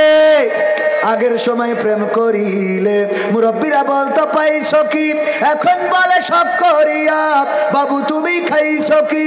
লজ্জা শরম নাই, আইলাম কোন জামানাই, লজ্জা শরম নাই, আইলাম কোন জামানাই, ভবিষ্যৎ দেখি অন্ধকারে। আজকালকের ছেলেরা বই নিয়ে আর বসে না, ও বাবা গুগলে সার্চ করিয়া পড়ি। নতুন করে হয়েছে চালু এখন আবার কোন ট্রেন্ড, পরিচয় করাই দেখি এই আমার গার্লফ্রেন্ড, আছে না নাই? নতুন করে হয়েছে চালু এখন আবার কোন ট্রেন্ড, পরিচয় করাই দেখি এই আমার বয়ফ্রেন্ড। শরমের মাথা খাইয়া গেছে ওরা পাগল হইয়া, শরমের মাথা খাইয়া গেছে সব পাগল হইয়া, ভবিষ্যৎ দেখি অন্ধকারে। আজকালকের ছেলেরা বই নিয়ে আর বসে না, ও বাবা মোবাইলে সার্চ করিয়া পড়ে। ওরে কলারুয়ার মা বোনেরা কোরআন হাদিস ধরে না, সবাই না অনেকেই কলারুয়ার মা বোনেরা আল কোরআন পড়ে না, ও আল্লাহ টিকটকে ভিডিও ওরা করে। আজকালকের ছেলেরা বই নিয়ে আর বসে না, গুগলে সার্চ করিয়া পড়ি, ঠিক না বেঠে? এখন অনেক মেয়েরা আছে টিকটক করে বুরখা পরে, আবার দেখলাম কয়দিন আগে একটুখানি খুলে আবার ঢেকে দেয়, 2 সেকেন্ড দেখায়, বাকিটা দেখায় না। ওরা হলো আল্লাহওয়ালা টিকটকার। কি টিকটকার? পরহেজগার টিকটকার। বুরকা পরে টিকটক করে গদখালি যায়, ওখানে নাকি কি একটা বানাই রেখেছে, ওইটা নাকি ঘরে আর তাকে নাকি ধিনতা, আর চারিদিক থেকে আমার যুবকেরা ভিডিও করে আর মনে করে আমি বুরকা পরে নাচতেছি, আমার কোনো অসুবিধা হবে না রে। ঠিক না বেঠে? বুরকা পর্দার জন্য হলেও আল্লাহ রাব্বুল আলামিন জানতেন কেমন পর্দা করা লাগবে। এই জন্য আল্লাহ রাব্বুল আলামিন বলেছেন তোমরা তোমাদের চাদরকে লম্বা করে আবৃত করে দাও, ঢিলা ঢালা পোশাক পরো, আর মুখমণ্ডলটারে খুলে রাখো যেন তোমাদেরকে চিনে নেওয়া যায়। সিদ্ধান্তটা কার? মুখমণ্ডল খুলে রাখতে বলেছেন কে? আল্লাহ বলেছেন মুখমণ্ডল খোলা রাখতে যেন তোমাদেরকে চিনে নেওয়া যায়। আর আমরা বেশি পর্দা করাইনো শুরু করলাম, যার কারণে এখন পতিতারাও বুরকা পরিয়ে হোম সার্ভিস দিয়ে থাকে। বলেন নাউজুবিল্লাহ। বুরকা পরিয়ে যখন যায় মাজায় আবার দড়ি বাঁধে। আমি বললাম এই মাজায় দড়ি বাঁধতেছিস কেন? তোর পাশার সাইজ দেখাইনোর জন্য। কথা কয় না? মাজায় যে কটা দড়ি বাঁধে বুঝবেন এইগুলো শয়তানের চেলা, কারণ বুরকা পরেছিস পর্দার জন্য, ও মাজায় ওকে খুলে পড়িতে আসছে যে মাজায় দড়ি বাঁধতে হবে। কথা কয় না? চেয়ারম্যান সাহেব সত্যি না মিথ্যা? ওকে খুলে পড়িতে তোর মাথাতেই তো ঢাকা, মাজায় দড়ি যান নিচে সব বাঁধবে, উপরে আবার বাঁধতে হবে কিছু জন্য।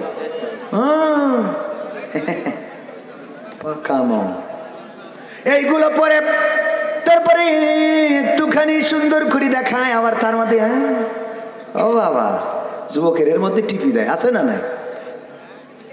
বুরকা পরে আল্লাহ বললেন ওয়াকরনা ফি বুয়ুতিকুন্না ওয়ালা তাবাররাজনা তাবাররুজাল জাহিলিয়াতিল উলা। ওগো নারীরা তোমরা পর্দার মধ্যে থাকো, জাহিলি যুগের মেয়েদের মতো সাজুগুজু করে নিজেদেরকে প্রদর্শন করে বেড়ায়ও না। আর এখনকার মা বোনেরা সাজুগুজু করে, তারপরে বুরকা পরে, তারপরে পার্কে যায়, বাম্বু ক্যাফে, বাঁশ খাওয়া ক্যাফেতে যায়, যে ওখানে যেয়ে বুরকাটা আস্তে করে খুলে দেয়, তারপরে আবার ওখান থেকে বুরকা পরে চলে আসে। মা বাবা মনে করে আমার মেয়ে তো তাপসী রাবিয়া, অথচ যে ওখানে পায়জামা খারাপ করে বাড়িয়েছে এটা তো জানে না।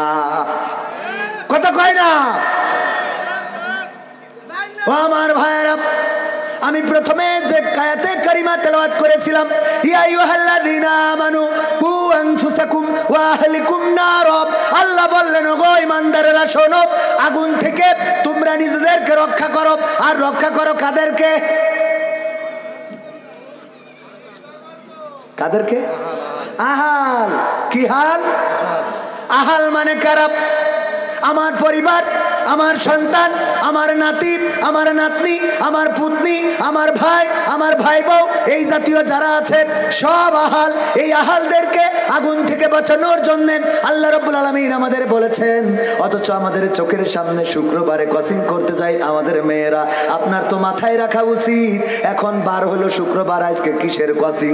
একটু পাশ ঘুরে দেখেন, ওর সাথে যাই দেখবেন ওর ক্রসিং করার জন্য মাস্টার আসে নাই, ওর মাইন্ড মাস্টারিং যে করে সেইটা এসেছে। কথা কয় না? কোনোদিন খোঁজ নেছেন? আপনি তো বলেন ও আমার মেয়ে খুব ভালো ছাত্রী, জানো বউ অনেক ভালো, ও শুক্রবারেও ক্রসিং কামাই করে না। ও শুক্রবারে কে জন্য ক্রসিং কামাই করে, ওটা তুই খোঁজ নিবি না? কথা কয় না? আপনারা মনে হচ্ছে আমি মনে হয় নিচে কথা বলছি। এইগুলো করে বেড়াই।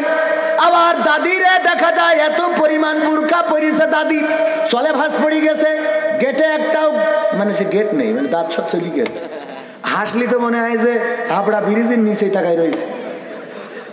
এই দাদি আবার এত পর্দা করে, ওরে বাবা সোজাই হাঁটতে পারছে না, বুরকায় পা জড়ায় যাচ্ছে, তো কুজোই গেছে, চামড়া ভাস পড়ে গেছে, তারপরে হাতে মোজা, পায়ে মোজা, এখানে সব ঢেকে, আবার চোখ দুটোর পরে চশমা সানগ্লাস দিয়ে আবার পর্দা মারি দিয়েছে। সাথে নাতি রয়েছে, রে বাবা খুদার খাস বান্দা আল্লাহর ওলি। কথা কয় না? বাসে উঠেছে সাতক্ষীরায় যাবে, দাদি জিজ্ঞেস করছে ও চাচি কনে যাবে? সাতক্ষীরায় যাবো। কনে যাবে? সাতক্ষীরায় কনে সঙ্গীতার মোড়ে নামাই দিও। তো দাঁত নেই তো, হেল্পার তো বুঝতেই পারছে না, নাতি পিছন থেকে কয়ে বলছে সাতক্ষীরায় সঙ্গীতার মোড়ে নামাই দিতি। নাতিটার পর্দা নেই, পর্দা করিস কোনটা? বুড়িটা, যার দেখি কুত্তাও থাকাবে না। ঠিক না বে ঠিক? তুই বুড়ির বুরকাটা খুলে ছুরির লাগা, দাদি বুরকাটা খুলে ছুরির লাগা, ওর তো ধরিয়ে নিয়ে গেল। আর দুনিয়ায় খারাপ, আর পরকালে কি জাহান্নাম, আছে না নাই? এইগুলো থেকে এত খোলামেলা বলেও ঠিক করতে পারছি না, তাহলে খোলামেলা না বললে কি হইতো, তাই না? খোলামেলা বললেও, এই জন্য খোলামেলা বলার দরকার। সারা গাছ ঘেরবে না, বুড়ো গাছ ঘেরবে। আমার ভাইও ওয়াজ করতে পারে। ওগো আমার ভাইয়েরা, তাইলে ওই কোণেতে আসলাম, মনে আছে? কি হবে যুবক নামের বোঝা হয়ে এই ধরাতে, সেখানে মা বোনেরা ধর্ষিতা হয় দিনে রাতে। যৌবনের সার্থকতা ঘুষিবে সকল ব্যথা, যৌবনের সার্থকতা ঘুষিবে সকল ব্যথা। পারো যদি বলি দিতে মানুষরূপী পশুটাকে, পারো যদি বলি দিতে মানুষরূপী পশুটাকে। কি হবে বেঁচে থেকে অযথা বিদ্যা শিখে, যদি না গড়তে পারি শোষণবিহীন সমাজটাকে। কি হবে বেঁচে থেকে? এই কথা কেন বলছিলাম? আমার যুবকেরা, ধর্ষণের শাস্তি হলো মাজা পর্যন্ত গেড়ে দাও, তারপরে ইট পাথরে নিক্ষেপ করো এবং তাকে জনসম্মুখে সঙ্গে সার করে দাও, হত্যা করে ফেলো। ওগো আমার ভাইয়েরা, চেনা করার কারণে যদি কেউ বিবাহিত হয়, তাইলে তার শাস্তি হলো মাজা পর্যন্ত গেড়ে দিয়ে সঙ্গে সার করতে হবে। আর অবিবাহিত হইলে আল্লাহ একটু ছাড় দিয়েছেন, 100 বেত্রাঘাত, কয়শো? 100 বেত্রাঘাত, কিন্তু সেটাতে কার্পণ্য করা যাবে না। ওমর রাদিয়াল্লাহু তাআলা আনহুর সন্তান মদ পান করেছেন, হাকিম বিচার করে রায় দিয়েছেন 100 বেত্রাঘাত, এবং সেটা মারার পরে ওমর রাদিয়াল্লাহু তাআলা আনহু চিন্তা করলেন, না জানি আমার সন্তান হিসাবে হয়তো তার কোন প্রতি কোনো দয়া দেখায় থাকতে পারে। এই জন্য বিচারটা আবার সানি করলেন, সানি বিচারেও রায় দিলেন 100 বেত্রাঘাত, এবং সেই বেত্রাঘাত ওমর রাদিয়াল্লাহু তাআলা আনহু নিজেই করলেন। 50টা বেত মারার পরে সন্তান মারা গেল, তারপরে ওই সন্তানকে কবর দিয়ে আবার কবরের পরে আরো 50টা বেত্রাঘাত করলেন। ওগো আমার ভাইয়েরা, এই জন্য বেত্রাঘাতে কার্পণ্য করা যাবে না। আর যদি বিবাহিত হয়, তাইলে তার মাজা পর্যন্ত গেড়ে দিয়ে সঙ্গে সার করতে হবে। কিন্তু ধর্ষণকারী যদি হয়, সে হোক বিবাহিত আর হোক অবিবাহিত, সব উলামায়ে কেরাম মত দিয়েছেন যে মাজা পর্যন্ত গেড়ে দাও, তারপরে ইট পাথর নিক্ষেপ করে তার সঙ্গে সার করে দাও। এমন অপরাধের শাস্তি যদি এইভাবে এই জায়গায় দেওয়া হতো, পোস্টার করা হতো, বিশেষ খবর, একটি খবর, খবর খবর কি খবর, কবির বিন সামাদ সে জেনা বা ধর্ষণ করার অপরাধে অপরাধী, তার জন্য রায় হয়েছে মাজা পর্যন্ত গেড়ে দিয়ে হত্যা করা হবে। ওগো কলারুয়াবাসী, সবাই আসবেন এই কোটা স্কুল মাঠে। এখানে আসার পরে আপনারা দেখতে পারবেন মিডিয়ার ক্যামেরাগুলো সব লাগানো থাকতো, ওই চ্যানেলের সাংবাদিকেরা সবাই চলে আসতো। তারপরে ওই জায়গায় যখন মাজা পর্যন্ত গেড়ে দিয়ে সঙ্গে সার করা হতো, এটা যখন গোটা দেশের মানুষ দেখতো, এখানকার যুবকেরা, তরুণেরা দেখতো, তরুণীরা দেখতো, আমার মা বোনেরা যদি এমন অপরাধের শাস্তিটা কি এটা দেখতো, বলেন দেখি। এই লাইলাতুল ফেব্রুয়ারি 14 তারিখে আমাদের কি আর শোনা লাগতো যে গদখালি যাওয়া না? ওরা এমনি এইটা দেখার পরে গদখালি তো যাওয়া দূরের কথা, স্বপ্নের দোষটাও বন্ধ হয়ে যেত, বলেন ঠিক কিনা? কারণ ওরা বুঝতে পারতো এই অপরাধের শাস্তি কি। যদি কোনো মেয়ে বলতো, দেখো তুমি আমারে যদি গদখালিতে না নিয়ে যাও, ওই তো একজন প্রেমিক ধাড়ি ছাগল চুরি করে হলো গিফট কিনেছে, আর যদি বলতো আমি তোমারে উল্টো গিফট করবো, বলতো তোর গিফটের দরকার নেই, আমি জান হারাইয়ে তোর গিফট নিতে পারবো না। ঠিক না বেটে? ও আমার ভাইরা, এই জন্য আল্লাহ বললেন, ইয়া আইয়ুহাল্লাযীনা আমানু কু আনফুসাকুম ওয়া আহলিকুম নার, ওগো ঈমানদারেরা, তোমরা নিজের আগুন থেকে বাঁচো আর তোমাদের সন্তানদেরকে, আহালদেরকে বাঁচাও। আজকে যেই সন্তানেরা অন্যায় করে বেড়াইছে, অপরাধ করে বেড়াইছে, ঘুরে বেড়াইছে, এইগুলো আমার আপনার সন্তান, আমার আপনার কলিজার টুকরা। এই কলিজার টুকরা আপনাকে আমাকে জাহান্নামের দিকে নিয়ে যায়। কয়দিন আপনি খোঁজ রেখেছেন? আপনি কি সন্তানকে কন্ট্রোল করার চেষ্টা করেছেন? আমরা ওয়াজ করতে আসলাম, আমাদের ওয়াজে সব হেদায়েত হয়ে যাবে না, তা হবে না, হবে না। আপনারও কন্ট্রোলের দরকার আছে না নাই? কলিজার টুকরা সন্তানদেরকে মানুষের মতো মানুষ যদি বানাতে হয়, ছোট্টবেলায় কোরআন শিখাতে হবে, আল্লাহর পথে চালাতে হবে। ঘুম থেকে উঠে সন্তানকেও ডেকে মসজিদে নিয়ে যান, ছোট মানুষটারে মসজিদের সাথে সম্পর্ক করে দেন। কিন্তু না, আমাদের পিতারা সিগারেট টানে, বিড়ি টানে, চায়ের দোকানে বসে, আর সন্তান চায়ের দোকানের পিছনে যাই গাঞ্জা টানে। বলেন সুবহানাল্লাহ। ও না, নাউযুবিল্লাহ। হ্যাঁ, সত্য বললাম না মিথ্যা বললাম? সন্তান যদি দেখে আমার পিতা বিড়ি খায়, আমার পিতা সিগারেট খায়, ওই সন্তান গাঁজা খাওয়াটা সহজ, একদম কঠিন কিছু মনে করবে না।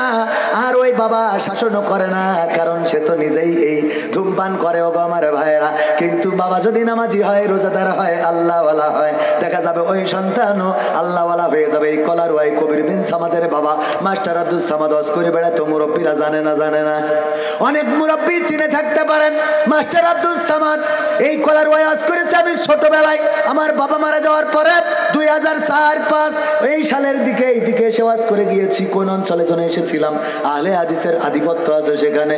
আমি যখন দুরূদ পড়লাম, আল্লাহুম্মা সাল্লি আলা সাইয়্যিদিনা মাওলানা, বলতেছে এই দুরূদ এখানে পড়া যাবে না, দুরূদ পড়তে হবে আল্লাহুম্মা সাল্লি আলা মুহাম্মাদি ওয়া আলা আলি মুহাম্মাদ। ছোটবেলায় সেখানে এসে ওই এই লেখায় আমার আব্বার খুব জনপ্রিয়তা ছিল। ওগো আমার ভাইয়েরা, আমার আব্বা বক্তা ছিলেন, আল্লাহ রাব্বুল আলামিন ওই পথে আমাদেরকেও চালিয়েছেন। আর আপনি যদি বিড়ি করে হন, যাই করে হোক তাই করে হোক, ওই পথে চলবে। এখন সিদ্ধান্ত আপনার, আপনি ভালো হবেন না খারাপ হবেন, কথা কয় না? সিদ্ধান্ত কার? আপনার। পরে আল্লাহ দায়িত্ব দিয়েছে, নিজের আগুন থেকে বাঁচো, অপরকে আগুন থেকে।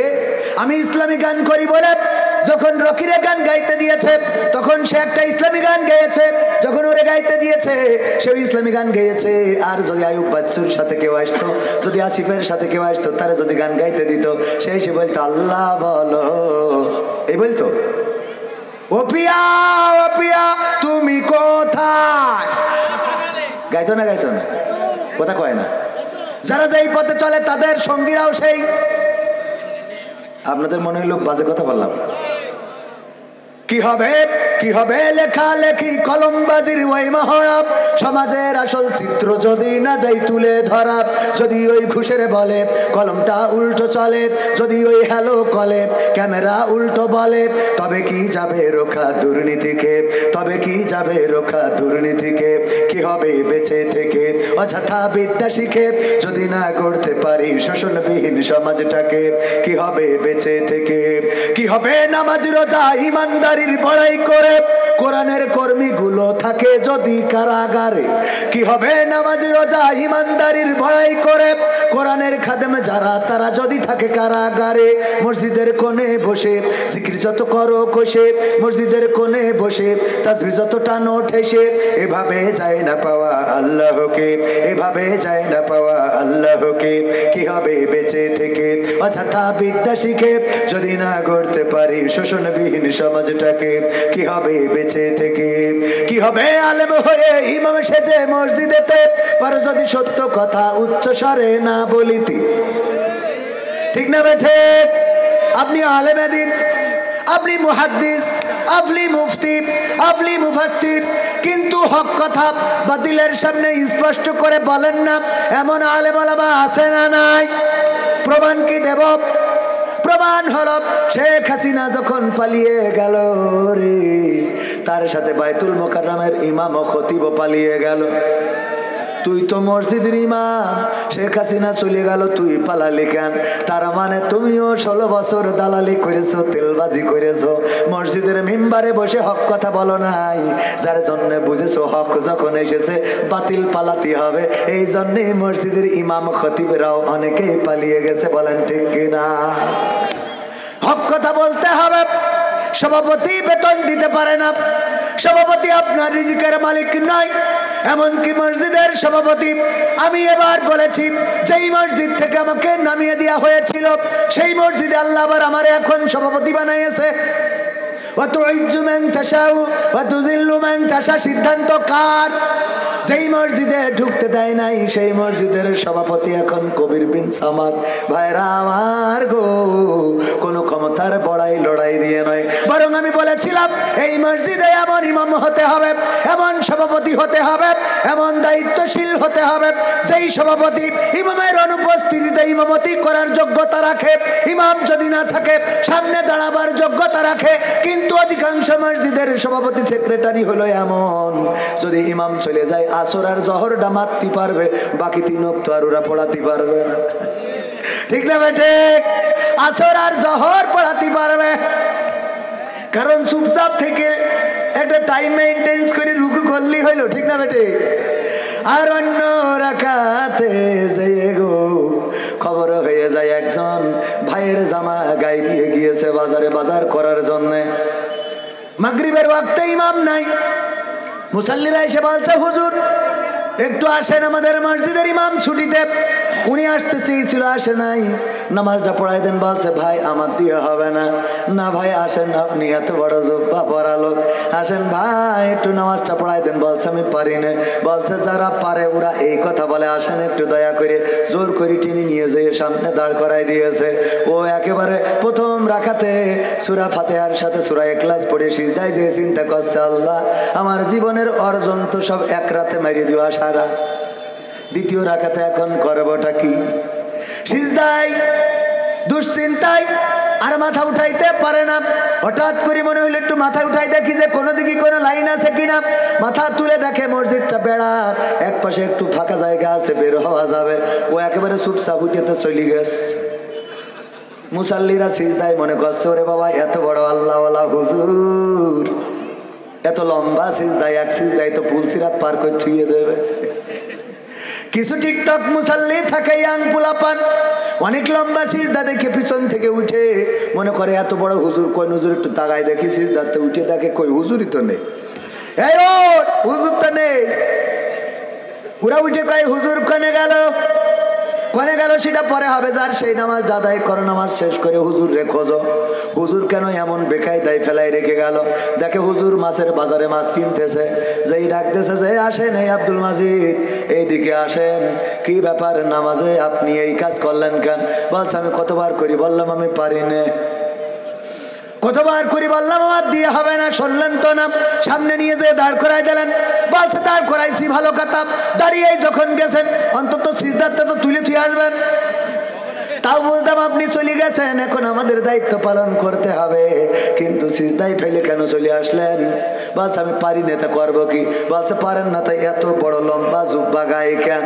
বলছে এই কথা বললি তো আগেই তো ভালো ছিল, আমার ভাইয়ের জামা ভাই ইমামতি করে, আমি আজকে ভাইয়ের জামা গাইতে বাজারে আইছি, কারণ আমার কাপড় কেচে দিয়েছে এখনো শুকায় নাই, বাড়িতেও বাজার নাই, এই জন্য তাড়াতাড়ি করে আসতে যেয়ে আমার বউ বলল তাইলে তোমার ভাইয়ের জামাটা গাইতে যাও। আমার ইমাম ভাইয়ের জামা গাইতে আইছি, আসলে আমি হুজুর না, হুজুর ওইটা। কথা কি বোঝা গেছে? আমাদের সভাপতিগুলো যদি মসজিদে দাঁড় করিয়ে দেন তাইলে প্রথম রাকাত পড়ে তারপরে বেড়া খুঁজতে হবে যে কমনে যাওয়া যায়। ওগো আমার ভাইরা, এমন সভাপতি চলবে না।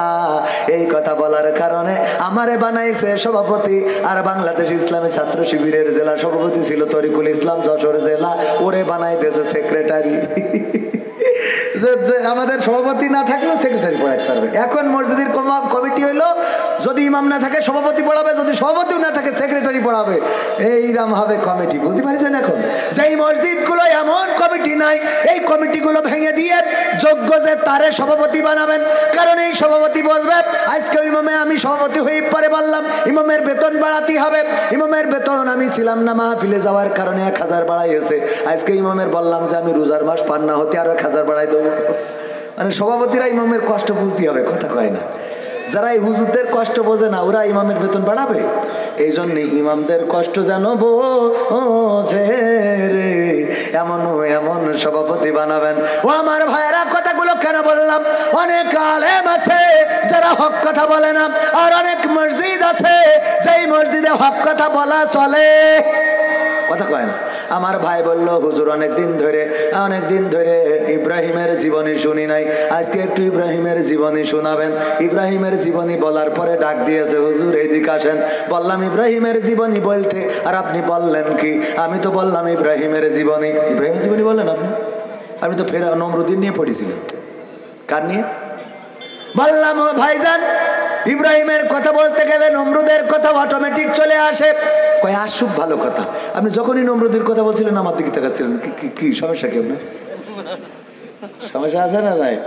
হ্যাঁ, যখনই নমরুদের কথা বলছিলেন তখন আমার দিকে তাকাচ্ছিলেন, কারণটা কি? আসলে মনের মধ্যে দোষ। কার মধ্যে দোষ? ক্ষমতায় কেউ স্থায়ী হয় না, হোক না সে হাসিনা কি বারে না, সে আরটা চিরকাল থাকে না। ক্ষমতায় কেউ স্থায়ী হয় না, মুজিবুর বেশি দিন থাকেনি, জিয়াউর কেউ তো রাখেনি, মুজিবুর বেশি দিন থাকেনি, জিয়াউর কেউ তো রাখেনি। এরশাদ চলে গেছে পৃথিবী ছেড়ে, এরশাদ চলে গেছে পৃথিবী ছেড়ে, কেউ আজ তার কথা কয় না। ঠিক না বেঠে? ক্ষমতায় কেউ স্থায়ী হয় না। হাসিনা ক্ষমতা ধরে রাখতে আয়না ঘর বানিয়েছিল, জনগণের রোশানলে দাদার দেশে পালিয়ে গেল। হাসিনা ক্ষমতা ধরে রাখতে আয়না ঘর বানিয়েছিল, জনগণের রোশানলে দাদার দেশে পালিয়ে গেল। ডিবি হারুনের পাশে আর, ডিবি হারুনের পাশে আর পরিমণিদের দেখা যায় না। ঠিক না বেঠে? এখন কি তাদের আর পাশে পাওয়া যায়? না, যায় না। এখন আর মমতাজ গান গায় না, এখন আর ফেরদৌস শেখ হাসিনার পক্ষে কথা বলে না, এখন আর নায়ক নায়িকারা বলে না যে চট্টগ্রামে গেলাম, রাস্তাটা যেন ইউরোপ আমেরিকার রাস্তায় হেঁটে আসলাম।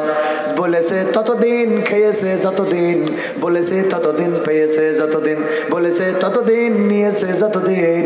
বলা বন্ধ হয়ে গেছে সেই দিন থেকে, যেই দিন থেকে বুঝেছে আর পাওয়া হবে না। ঠিক না বেঠে?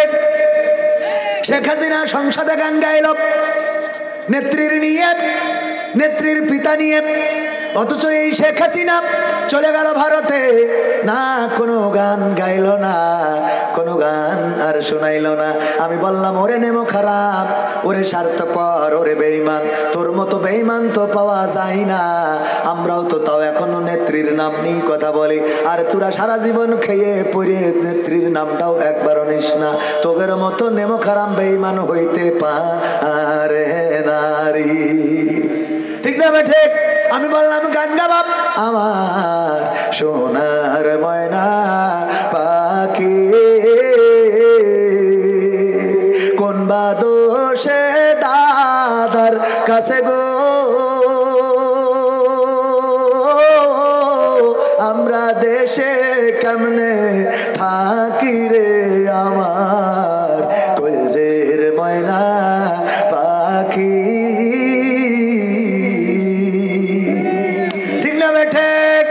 এত শিখাই দেওয়ার পরেও গাই না, তবে গান গাই না তা না, মাঝে মাঝে গাই, মনে মনে গাই রে।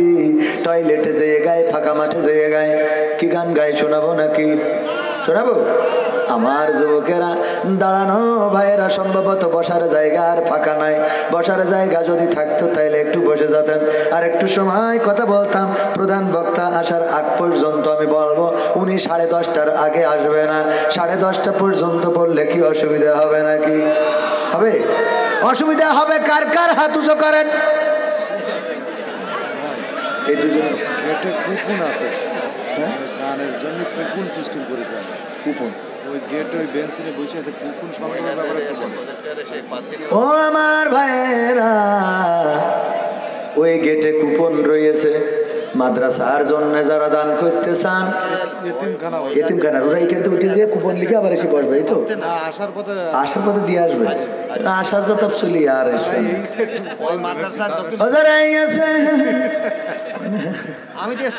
অসুবিধা নেই বাবারে। আপনাদের এই টাকা দেন বলেই তো আমরা করি কমে খাচ্ছি, বোঝেন? ওইটা না, মূল কথা হলো এই মাদ্রাসাটা চলে আপনাদের ধানে, ঠিক না?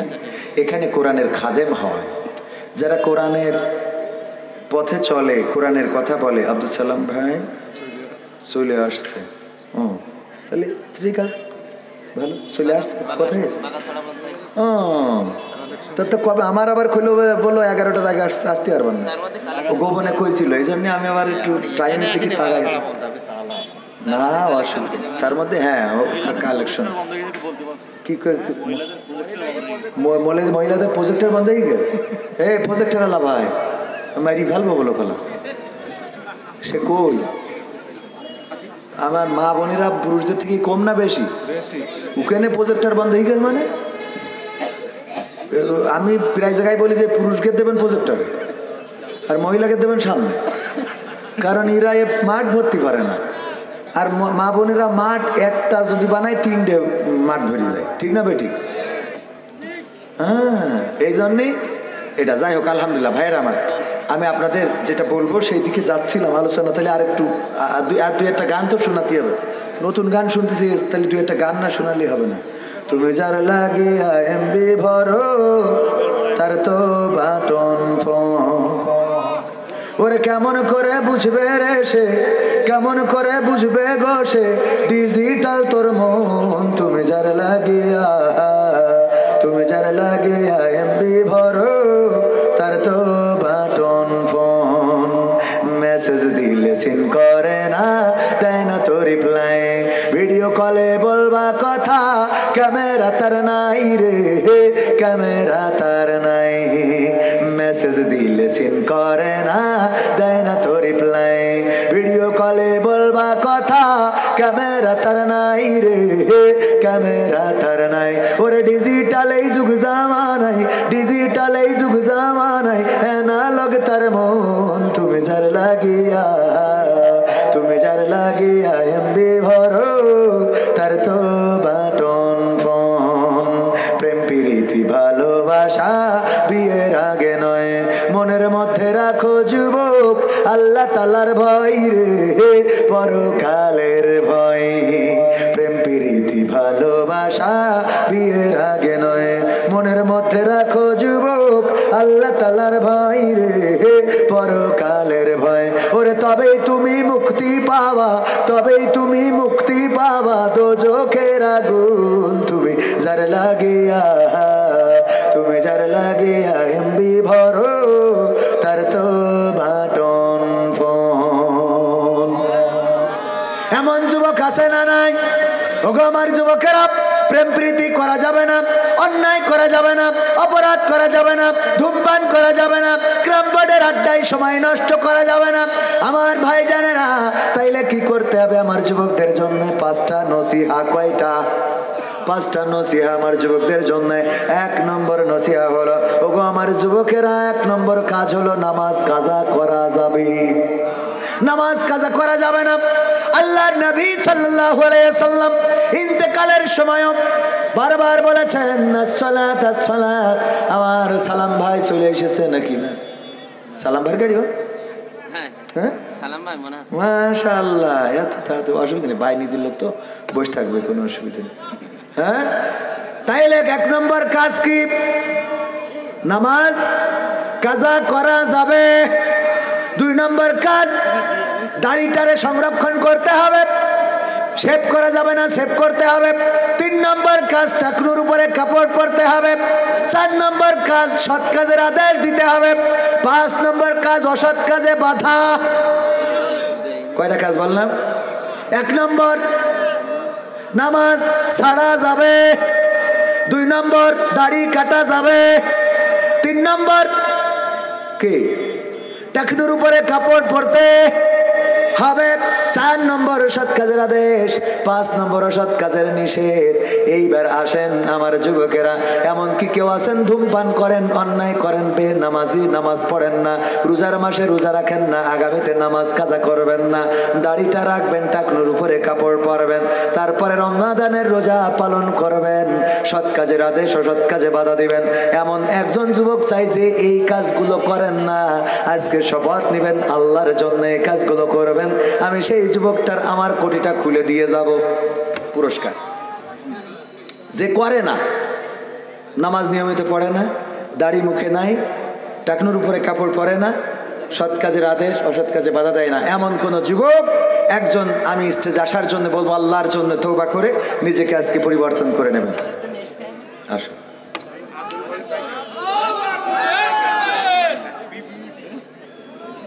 নারায়ে তাকবীর। আল কোরআনের আলো, আল হাদিসের আলো, আমার নেতা তোমার নেতা বিশ্বনবী। নারায়ে তাকবীর।